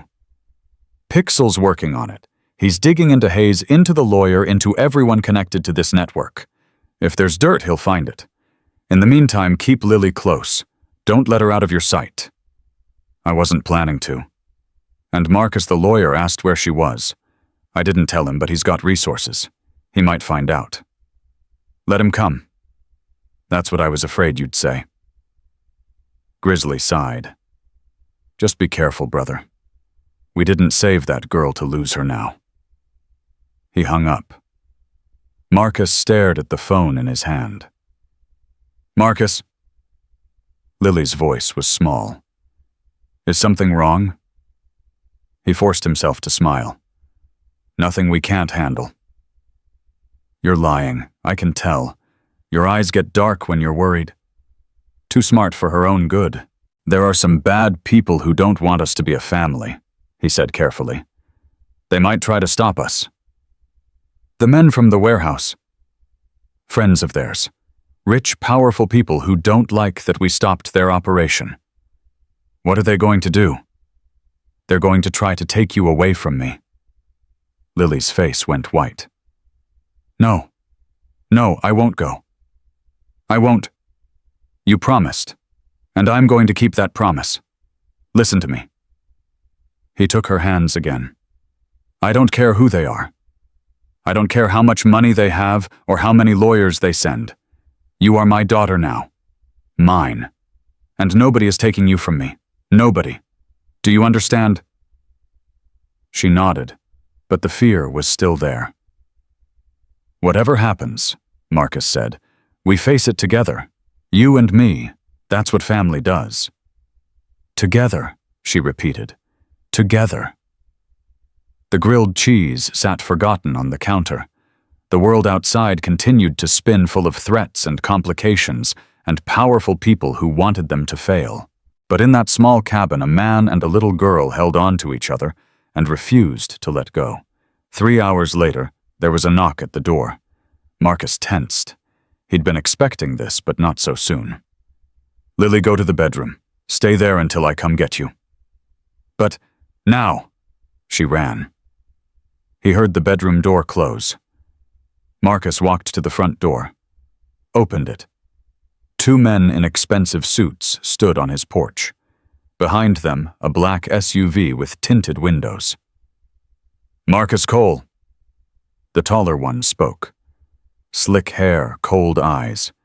The look of a man who thought money made him untouchable. "Who's asking?" "I'm Robert Chen. I represent interests concerned about the well-being of a child named Lily. We understand she's currently in your care." "She's with her father." "You're not her legal father, Mr. Cole. You're a criminal with a record, a member of an outlaw motorcycle gang, and you have no standing to keep that child. Get off my property." "I'm afraid it's not that simple." Robert Chen smiled. It didn't reach his eyes. We have concerns about Lily's safety. In fact, we've filed an emergency motion to have her placed in protective custody pending a full investigation. Investigation into what? Into the circumstances of her removal from her legally assigned foster home. Into the violent raid conducted by your associates. Into whether a man with your background is suitable to care for a vulnerable child. Marcus's hands clenched into fists. Her foster father was molesting her. That's why she ran. Allegations that have yet to be proven. Until they are, the state has an obligation to protect her. Protect her? You're trying to cover up a trafficking ring that sold children. Your clients are the ones who belong in prison. Robert Chen's expression didn't change. I don't know what you're talking about. I represent concerned citizens who want to ensure the proper procedures are followed. Now you can either cooperate, or we can come back with the police and take her by force. Your choice. Marcus took a step forward. He was bigger than both men. Stronger. More dangerous. You come near my daughter and I'll break every bone in your body. Robert Chen didn't flinch. Threatening a lawyer? That's not going to help your case, Mr. Cole. We'll be back. With a court order and officers of the law. And when we take that girl, there won't be a thing you can do about it. He turned and walked back to the SUV. His associate followed.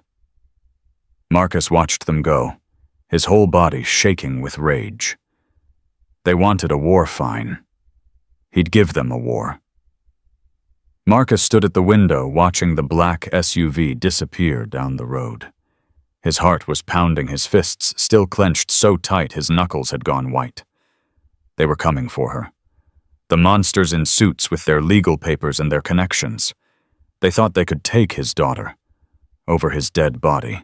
Marcus. He turned. Lily stood in the hallway, her face pale. Hope clutched against her chest. I told you to stay in the bedroom. I heard them. The men. They want to take me away. He crossed the room in 3 strides and crouched in front of her. Nobody is taking you anywhere. But they said they have papers. They said the police would come. I don't care what they said. You're my daughter, mine. And I will fight every lawyer, every judge, every cop in this state before I let anyone take you from me. Tears welled in her eyes. What if they win? They won't. But what if Lily?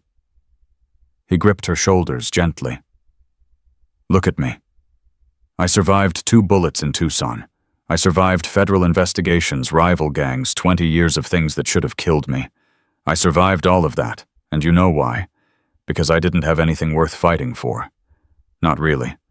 Just myself, and I didn't care that much about myself. His voice dropped. Now I have you, and I swear on everything I am, they will not take you. Do you believe me? She searched his face. Then slowly she nodded. Good. Now I need to make some calls. You stay close. He pulled out his phone and dialed Grizzly.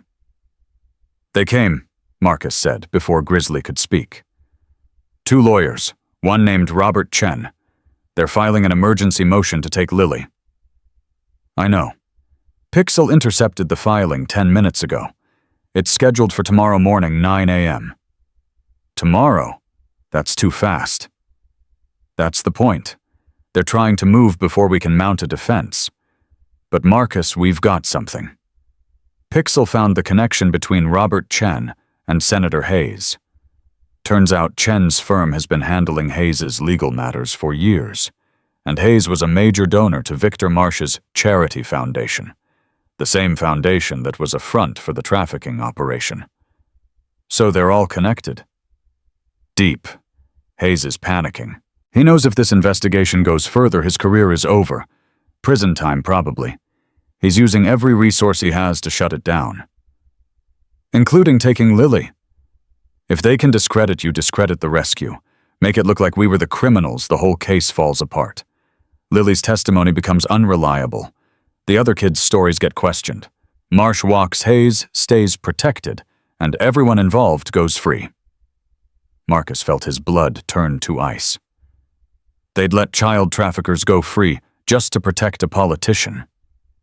You're not dealing with people who have consciences, brother. You're dealing with people who have power, and power doesn't care about anything except keeping itself safe. So what do? We fight back, but not with fists. Not this time. We fight them in court on the record where the whole world can see what they're doing.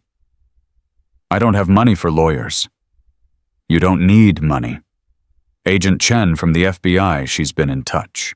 Turns out the Justice Department is very interested in Senator Hayes. They're sending someone to represent Lily's interests, a federal prosecutor who specializes in child trafficking cases. Can they stop the hearing tomorrow? They're trying, but Marcus, you need to be prepared. If they can't stop it, you're going to have to walk into that courtroom and fight for your daughter in front of a judge who might already be compromised. Then that's what I'll do. One more thing. The foster father, Gerald Morrison. Pixel found something. What? Morrison has a history. Complaints filed by previous foster children that were mysteriously dismissed. A pattern that goes back 10 years. And guess who signed off on his continued certification as a foster parent? Marcus's stomach turned. Don't tell me. Victor Marsh, back when he was still with CPS. The pieces clicked together. Marsh hadn't just been running a trafficking operation. He'd been building a pipeline, identifying vulnerable children, placing them with abusers who would break them down, then harvesting them when they ran to the streets. Lily wasn't random, Marcus said slowly. She was targeted from the beginning. Looks that way. Morrison was supposed to prepare her for collection. When she ran before they could grab her, they had to improvise. Marcus looked at Lily, who was sitting on the couch, watching him with worried eyes. She had no idea how close she'd come, how deep the evil ran, how many people had conspired to destroy her. I'm going to end them, he said quietly. Every single one of them. We all are. But right now, focus on tomorrow. Keep Lily safe. And Marcus, get some sleep. You're going to need it. He hung up. Lily was still watching him. Is it bad? He sat down beside her. It's complicated, but we have people helping us. Good people. Like your biker friends, like them and others. The lady FBI agent, her too. Lily was quiet for a moment. Then, Marcus, the man who was supposed to be my foster father. Mr. Gerald. He wasn't nice. I know, sweetheart. He said things, did things. I didn't understand at first, but I knew they were wrong. That's why I ran. Marcus felt rage building in his chest again. You did the right thing. Running was brave. He said no one would believe me if I told. He said I was just a foster kid and no one cares about foster kids. He was wrong. I care. The whole club cares. And tomorrow we're going to make sure everyone knows what he did. What they all did. Will he go to jail? If there's any justice in this world, he'll go to jail for a very long time.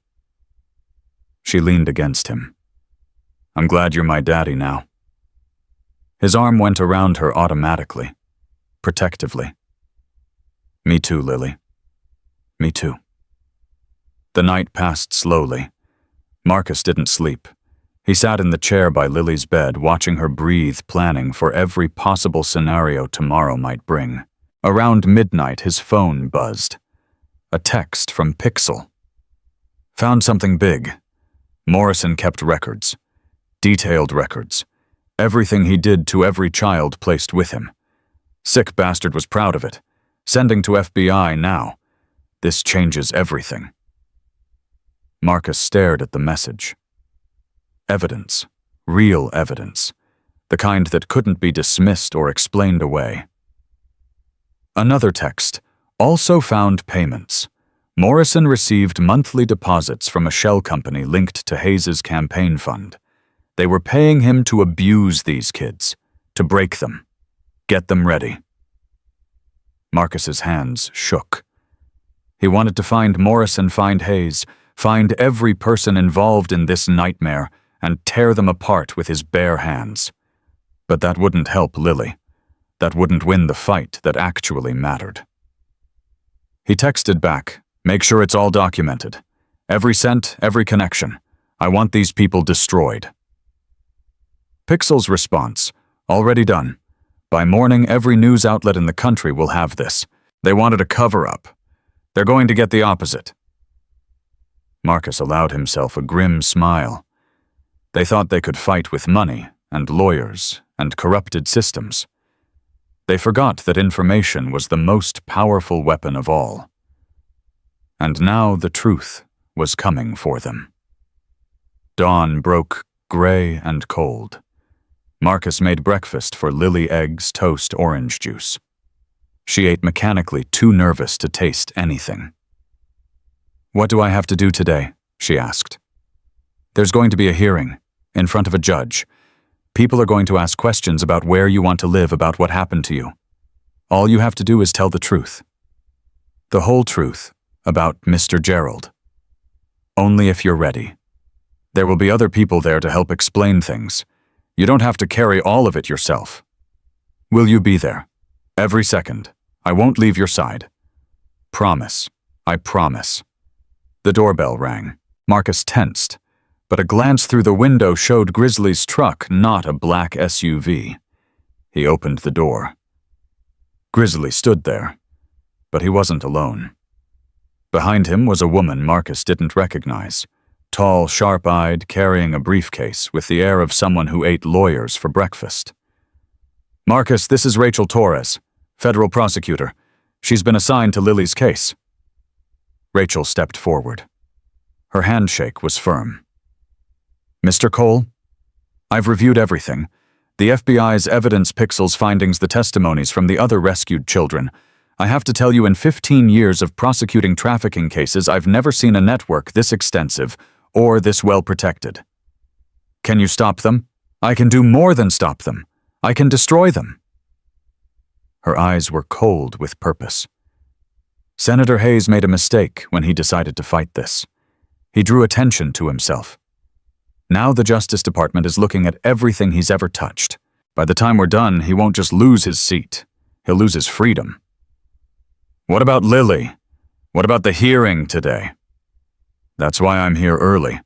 The judge assigned to the case is Margaret Sullivan. She has a reputation for being fair, but she's also cautious.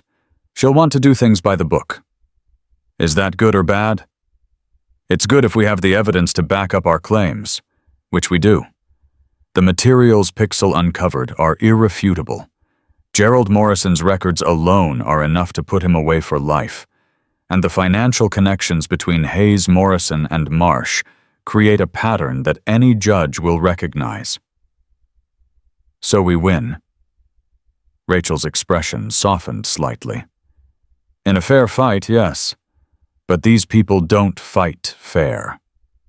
Robert Chen is going to try every trick in the book. Delays, objections, challenges to the evidence. He'll try to paint you as a dangerous criminal, the club as a gang, the whole rescue as a vigilante operation that endangered children. It saved them. I know, but facts and courtroom narratives aren't always the same thing. That's why I need you to stay calm today. No matter what they say, no matter how they try to provoke you, you stay calm. Can you do that?"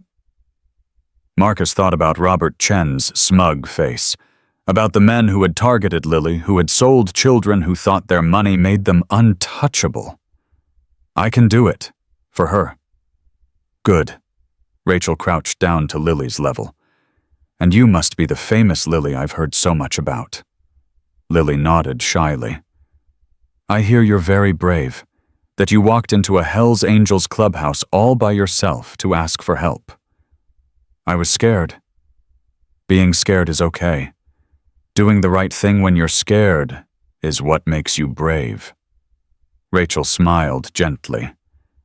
Today might be scary too, but I promise you there are a lot of people fighting for you. All you have to do is tell the truth. Can you do that? Yes. Perfect. Rachel stood. We should go. The hearing is in 2 hours, and I want to be early. They drove to the courthouse in Grizzly's truck. Marcus sat in the back with Lily, her hand gripping his the entire way. As they approached the building, his stomach dropped. News vans lined the street. Reporters clustered near the entrance. Cameras everywhere. Word got out, Grizzly muttered. Pixel's doing, Rachel said. The story went national this morning. Every major network is covering it. Hayes tried to bury this quietly. Now the whole country is watching. Marcus looked at the crowd. Somewhere in that chaos, Robert Chen and his people were waiting, ready to fight. But so was he. They made their way through the gauntlet of reporters. Questions shouted from every direction. Marcus ignored them all, focused on getting Lily inside safely. The courthouse lobby was packed. Brothers from the club had shown up, dozens of them, filling the space with leather and solidarity. Marcus caught eyes with Demon Torch Roadkill and others. They nodded. We've got your back. On the other side of the lobby, a different group. Suits and polished shoes. Robert Chen in the center, speaking quietly with a man Marcus didn't recognize, but who radiated power and importance. That's Senator Hayes, Rachel murmured. He actually showed up. Arrogant bastard! Hayes's eyes swept the room and landed on Marcus. For a long moment they stared at each other. Then Hayes smiled, a cold, confident smile that said, I'm going to win. Marcus didn't smile back. He just held Lily's hand tighter. The bailiff called them into the courtroom. Judge Margaret Sullivan was in her 60s, silver-haired with sharp eyes that missed nothing. She surveyed the packed room with obvious displeasure. This is a custody hearing, not a circus. I will have order in my courtroom or I will have people removed. Is that understood? Murmurs of assent. Good. Let's proceed. She looked at her papers. The matter before us is the emergency placement of the minor child Lily currently in the care of Marcus Cole. Mr. Chen, you filed this motion. State your case. Robert Chen stood smoothing his expensive suit. Your Honor, we're here today because a vulnerable child was removed from her legally assigned foster home by members of an outlaw motorcycle gang. This removal was done without court authorization, without notifying Child Protective Services, and without any regard for proper legal procedures. The child was being abused, Rachel interrupted. Allegations, Chen shot back. Unproven allegations made by a 6-year-old who was clearly coached by her captors. Coached? Marcus couldn't stop himself. Nobody coached her. She ran from that house because, Mr. Cole. Judge Sullivan's voice cracked like a whip. You will remain silent unless directly addressed. Is that clear? Marcus forced himself to nod, to stay calm. For Lily. Continue, Mr. Chen. Your Honor, Marcus Cole has an extensive criminal record.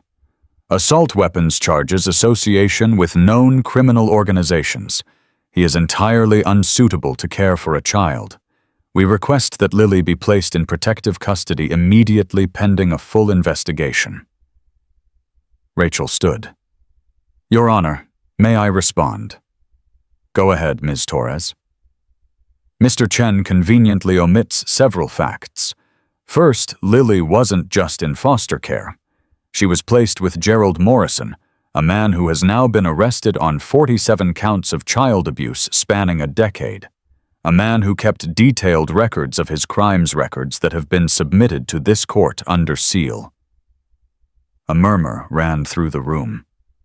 Second, the placement of Lily with Morrison wasn't random. It was arranged by Victor Marsh, former CPS supervisor, and the leader of a child trafficking ring that has now resulted in federal indictments. Marsh specifically targeted Lily because she had no family, no advocates, no one to ask questions when she disappeared. "Objection," Chen said. "This is inflammatory and irrelevant to the custody question." "It's entirely relevant, Your Honor. The system that Mr. Chen claims should have been respected was corrupted from the inside. Lily ran from Morrison's home because she recognized danger. She sought protection from the only people who would listen. Marcus Cole and his associates didn't kidnap this child. They saved her life." Judge Sullivan studied both lawyers. "Mr. Chen, what do you say to the evidence about Morrison?" "Morrison's alleged crimes are a separate matter. What's at issue today is whether Mr. Cole is suitable to Your Honor." Rachel pulled a document from her briefcase. "I have here bank records showing that Gerald Morrison received monthly payments from a shell company linked to Senator Hayes' campaign fund. The same Senator Hayes who is sitting in this courtroom right now." The room erupted. Reporters started typing furiously. Hayes' face went pale, then red with anger. "Order!" Judge Sullivan banged her gavel. "Order in the court!"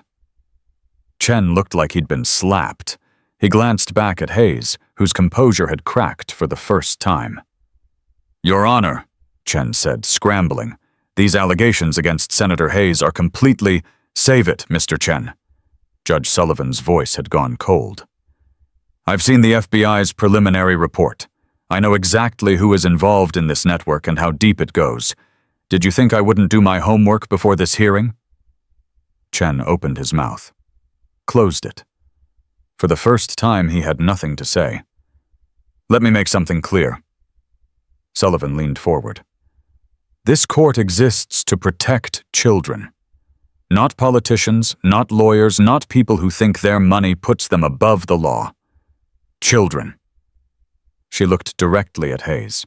"Senator, if the evidence I've seen is accurate, you should be worried about your own future, not trying to manipulate mine." Hayes stood abruptly. "This is outrageous. I won't sit here and be—" "You will sit, Senator, or you will be held in contempt. Make your choice." The moment stretched. Then Hayes sat. "Now." Sullivan turned back to the matter at hand. "Lily, can you come forward, please?" Marcus felt Lily's hand tighten on his. He leaned down. "It's okay. I'm right here. I won't move." She stood slowly and walked to the front of the courtroom. She looked impossibly small, standing there alone. "Lily, do you understand why you're here today?" "Yes, ma'am. People want to decide where I live." "That's right. Can you tell me in your own words what happened at your foster home? Take your time." Lily took a shaky breath. Then she started talking. She talked about Mr. Gerald, about the way he looked at her, the way he touched her hair, then her face, then other places, the things he said about how she was special, how this was their secret, how no one would believe her if she told. The courtroom was absolutely silent. She talked about running, about sleeping behind the diner, about Diego who taught her how to survive, about the van men who took Diego and came back for her. She talked about the Hells Angels clubhouse, about being so scared she could barely speak, about Marcus who didn't turn her away, who listened, who said yes when she asked if he could be her daddy. "He kept his promise," Lily said, her voice cracking. "Everyone else left or hurt me or didn't care. But Marcus kept his promise. He said he would protect me, and he did. He said he would come back, and he did." She looked at the judge, tears streaming down her face. "Please don't take me away from him. Please. He's my daddy now. He's the only one who ever wanted me." Judge Sullivan was silent for a long moment. When she spoke, her voice was rough. "Thank you, Lily. You can go back to Mr. Cole now." Lily ran. She practically flew back to Marcus and threw herself into his arms. He caught her, held her, felt her sobbing against his chest. "It's okay," he whispered. "It's okay. You did so good. I'm so proud of you." Sullivan looked at the room. At the lawyers, the spectators, the cameras that shouldn't have been there, but somehow were. "I've heard enough. This court finds that emergency placement with Marcus Cole is in the best interest of the child. Mr. Cole, pending completion of formal adoption proceedings, you are hereby granted temporary custody of Lily." The room exploded. Cheers from the bikers. Outrage from Chen. Reporters shouting questions. "Furthermore," Sullivan's gavel silenced everyone. "This court is referring all evidence regarding Gerald Morrison, Victor Marsh, and Senator Hayes to the appropriate federal authorities. And Mr. Chen," she fixed the lawyer with a look that could have frozen fire, "I suggest you carefully consider your continued involvement in this case. Lawyers who help cover up child abuse tend to find their careers very short." Chen gathered his papers with shaking hands and walked out without a word. Hayes followed, surrounded by aides trying to shield him from the cameras. They'd lost. Completely and utterly lost. And everyone had seen it happen. Marcus stood Lily still in his arms. Around him, brothers clapped him on the back, shouted congratulations, wiped tears they'd deny later. Rachel approached. "Congratulations, Mr. Cole. You won." "We won. Couldn't have done it without you. Don't thank me yet. The formal adoption will take time. There will be home studies, background checks, paperwork. But after today," she smiled, "I don't think anyone's going to try to stop it." Grizzly appeared at his side. "Come on, brother. Let's get you two out of here before the reporters eat you alive."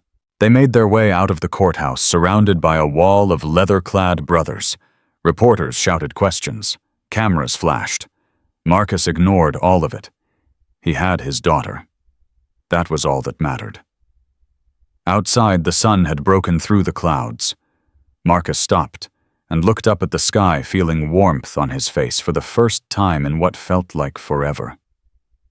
"Marcus?" He looked down at Lily. "We won." "Yeah, sweetheart, we won. So I get to stay with you forever." "Forever?" She smiled. A real smile. The first one he'd seen that reached her eyes, that lit up her whole face, that looked like an actual 6-year-old instead of a child who'd seen too much. "Can we go home now?" Home. Such a simple word. Such a powerful one. "Yeah, Lily, let's go home." They walked toward Grizzly's truck, hand in hand. Father and daughter. Family. Behind them, a corrupt senator was being led away by FBI agents. A trafficking network was crumbling. A system that had failed countless children was being exposed and rebuilt. But Marcus wasn't thinking about any of that. He was thinking about tomorrow, about making breakfast for his daughter, about teaching her to ride a bicycle, about all the ordinary, beautiful, precious moments that made up a life. The fight wasn't over. There would be more hearings, more paperwork, more challenges, but the hardest part was done. They'd won the battle that mattered most, and from now on, whatever came next, they would face it together. 6 months later, Marcus stood in Judge Sullivan's courtroom for the last time. But this time, there were no lawyers fighting against him, no senators trying to destroy him, no threats hanging over his head. This time there was only a 6-year-old girl in a white dress holding his hand and bouncing with excitement. "Today's the day, right?" Lily whispered. "Today, I'm really yours. Today, you're really mine. Legally, officially, forever. I've been yours forever already." Marcus's throat tightened. "Yeah, Lily, you have." The courtroom was packed, but not with enemies this time. 47 Hells Angels sat in the gallery, cleaned up as much as bikers could be cleaned up, wearing their cuts over button-down shirts. Betty and Grizzly were in the front row, with Diego sitting between them, the boy who had become like a son to them, like a brother to Lily. Agent Chen was there, Rachel Torres, even some of the FBI agents who had helped bring down Marsh's network. They'd all come to witness this moment. Judge Sullivan entered, and everyone rose. "Please be seated." She looked at the papers in front of her, then at Marcus and Lily. A small smile crossed her face. "I've presided over many adoption hearings in my career. This is the first one where I've had 47 motorcycle club members as witnesses." Quiet laughter rippled through the room. "Mr. Cole, in the past 6 months you have completed every requirement set before you. Home study, parenting classes, background checks. You've cooperated fully with Child Protective Services and exceeded every expectation. The reports I've received describe you as a devoted, attentive, loving father." Marcus said nothing. He just held Lily's hand tighter. "Lily." Sullivan looked at the girl. "We've talked before, you and I. Do you remember what I asked you? You asked if I was sure, if I really wanted Marcus to be my forever daddy. And what did you say? I said he already was. The paper just makes other people believe it." Sullivan's eyes glistened. "Well, I think we've made everyone wait long enough." She picked up her pen. "It is the judgment of this court that the petition for adoption is hereby granted. From this moment forward, Lily is the legal daughter of Marcus Cole, with all the rights and privileges that entails." The gavel came down. The room erupted. Lily screamed and threw her arms around Marcus's neck. He lifted her off her feet, holding her tight, feeling tears he didn't try to hide, streaming down his face. "I'm your daughter now. I'm really your daughter. You always were, sweetheart. You always were." Around them, brothers were cheering, clapping, some of them wiping their eyes, and pretending it was allergies. Diego ran forward and crashed into them, making it a 3-person hug. Betty was crying openly. Grizzly had his arm around her, his own eyes suspiciously wet. Marcus looked around at all of them. These people who had become his family long before Lily arrived. These men who had ridden into battle to save children they'd never met. This community that had rallied around a homeless girl and refused to let the world break her. "Thank you," he said, his voice rough. "All of you. Thank you." Demon stepped forward. "You kidding? This is what we do, brother. We take care of our own." He crouched down to Lily's level. "And you, little princess, you're officially one of us now. That means you've got 47 uncles who will do anything for you. You understand?" Lily nodded solemnly. "Anything, anything. Will you teach me to ride a motorcycle?" The room burst into laughter. Marcus groaned. "She's 6, demon. Don't give her ideas." "Hey, never too early to start. Right, princess?" Lily grinned. "Right?" They filed out of the courtroom into the bright afternoon sun. Someone had organized a celebration at the clubhouse, food, music, everything a party needed. Marcus carried Lily on his shoulders as they walked to the parking lot, surrounded by brothers and friends, and the closest thing to family he'd ever known. "Marcus." He looked up. Lily was gazing down at him, her face serious. "Yeah, sweetheart. I need to tell you something." "What is it?" "I prayed for you. Before I came to the clubhouse. I was hiding behind the dumpster and I was so scared and I prayed. I asked God to send me a daddy. Someone who would love me and protect me and never leave." Her voice wobbled. "And then I found you." Marcus had to stop walking, had to take a breath, had to process what this child was telling him. "You think God sent me?" "I know he did. Because you're exactly what I asked for. Big and strong and a little bit scary to other people, but not to me. To me, you're safe. You're home." He reached up and took her hand. "Lily, I don't know much about God or prayers or any of that. But I know this, if he did send you to me, then he gave me the greatest gift I've ever received. Because you saved me too.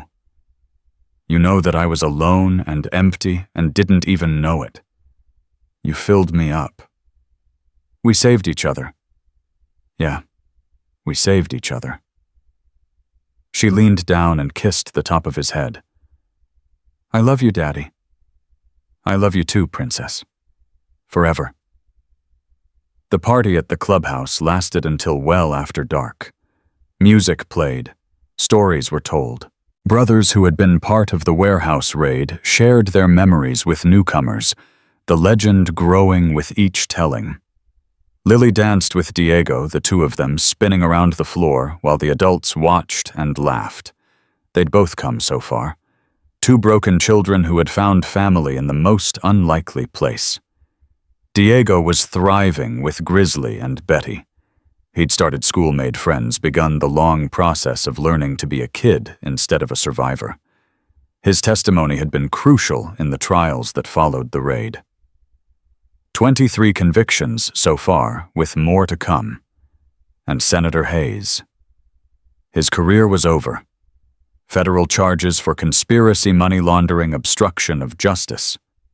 He'd tried to cut a deal, tried to trade information for leniency, but there was no deal good enough for a man who had helped traffic children. He was looking at 30 years minimum. Victor Marsh would never see freedom again. The evidence Pixel had uncovered, combined with the testimonies of the rescued children, had resulted in multiple life sentences. The judge had called him a predator of the worst kind, a monster who used systems meant to protect children as tools to destroy them. Gerald Morrison Lilly's former foster father had pleaded guilty to avoid trial. He'd been sentenced to 40 years. In prison, word had spread about what he'd done. He'd been attacked twice in the first month. Nobody was trying very hard to protect him.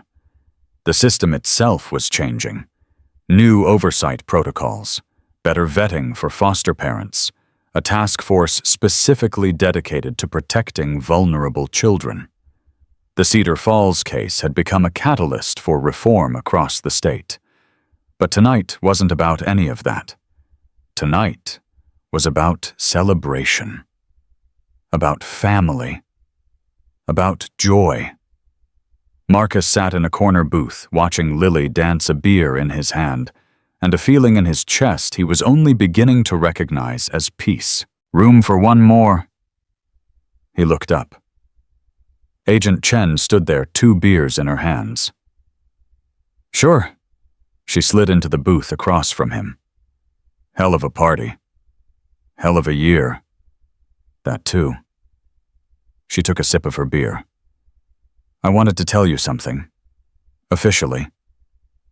What's that? The FBI is closing its investigation into the Hells Angels' involvement in the warehouse raid. No charges will be filed. In fact, she smiled slightly. There's talk of commendations.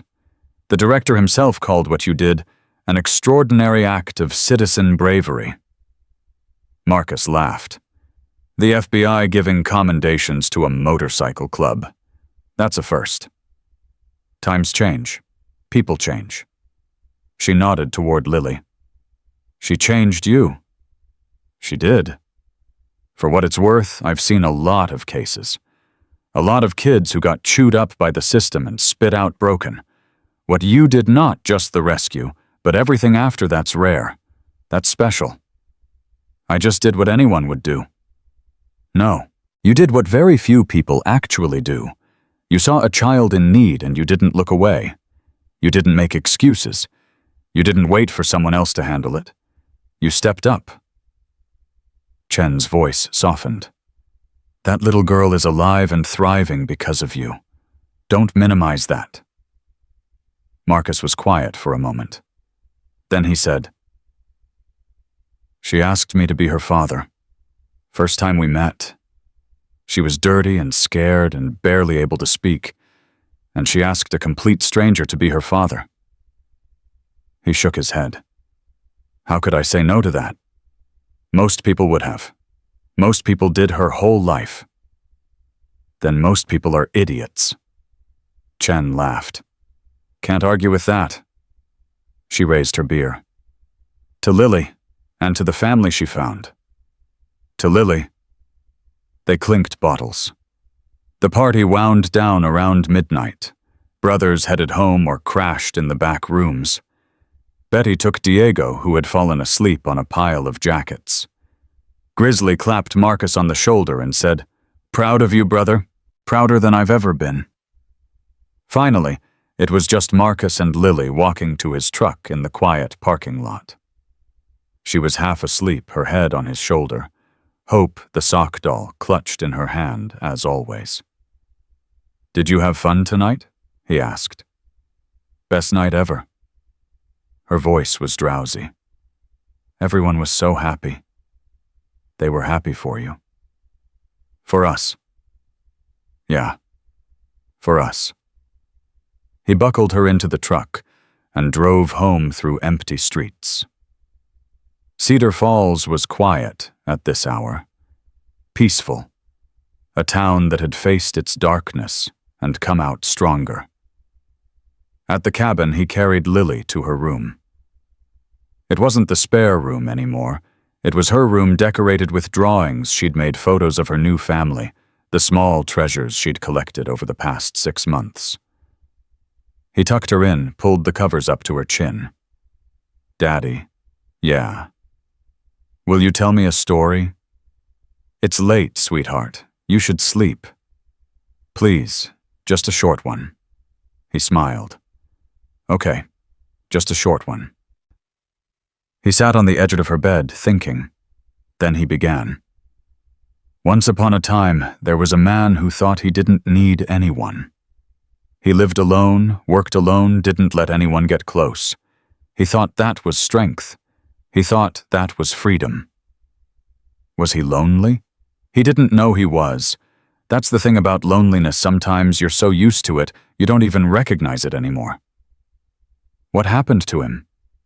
One day, a little girl showed up at his door. She was scared and hungry and had nowhere else to go.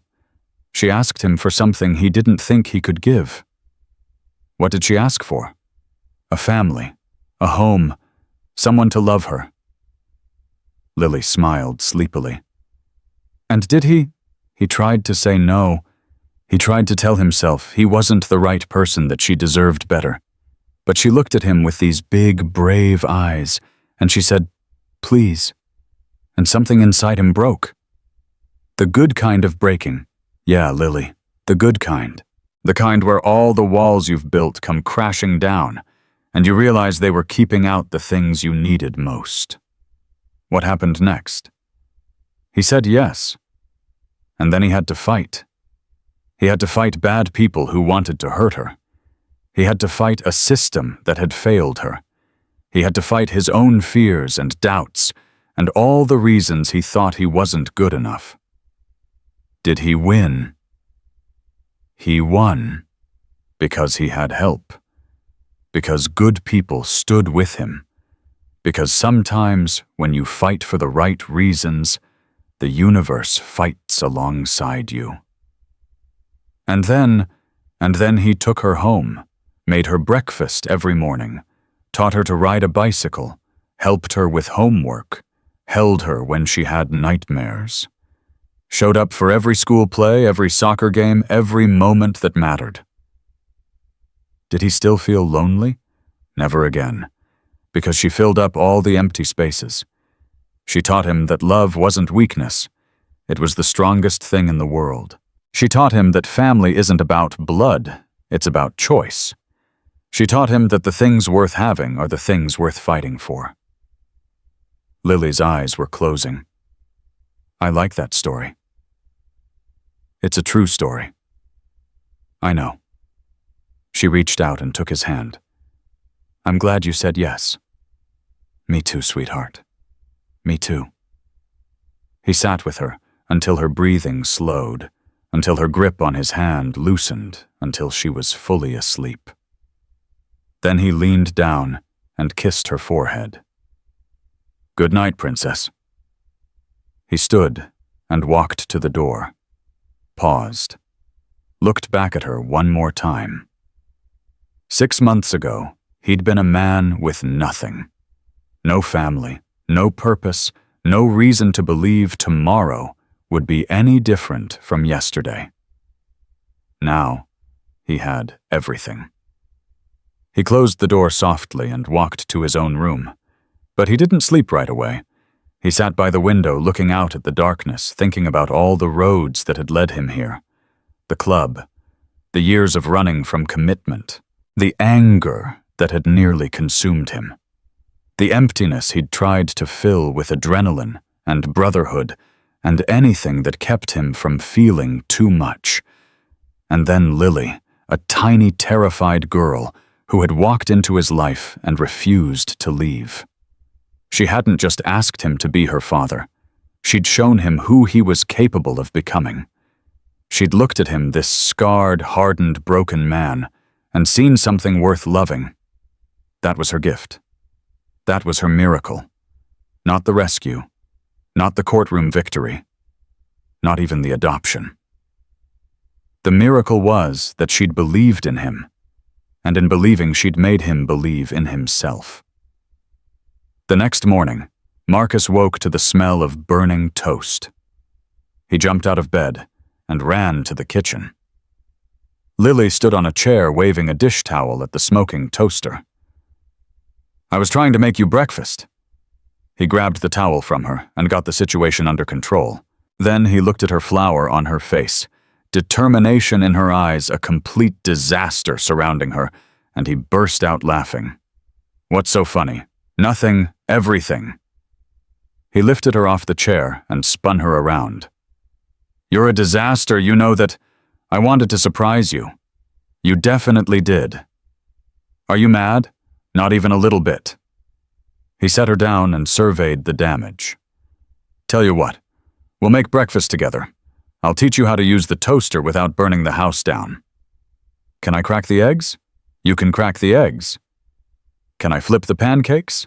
Let's start with the eggs." They made breakfast together side by side at the counter. Marcus showed her how to measure ingredients, how to stir without making a mess, how to know when the pan was hot enough. She listened intently, asking questions, wanting to learn everything. This was fatherhood, not the dramatic rescues or the courtroom battles. This, the everyday moments, the small lessons, the quiet mornings that built into a lifetime. After breakfast, they sat on the porch. The sun was bright, the air was warm, and the world felt full of possibility. "Daddy, yeah, what are we going to do today?" Marcus thought about it. They could go to the clubhouse, visit Diego at Grizzly's place, work on the motorcycle he was restoring in the garage. But then he looked at Lily, her eager face, her restless energy, her hunger for every new experience, and he made a decision. "I'm going to teach you to ride a bike." Her eyes went wide. "Really, today? Today? But I don't have a bike. You do now." He stood up. "Come on, it's in the garage." He'd bought it 3 weeks ago, hidden it behind the old tarps, waiting for the right moment. A pink bicycle with training wheels and a basket on the front, exactly like the one he'd seen her staring at in the store window. When she saw it, she stopped breathing. That's for me. That's for you." "But it's so pretty." "Yeah, well, you're pretty so it matches." She ran to the bike, touched the handlebars, reverently rang the little bell. Then she turned and threw herself at him, hugging him so hard he nearly fell over. "Thank you, thank you, thank you." "You haven't even ridden it yet." "I don't care. It's the best present ever. The best, best, best."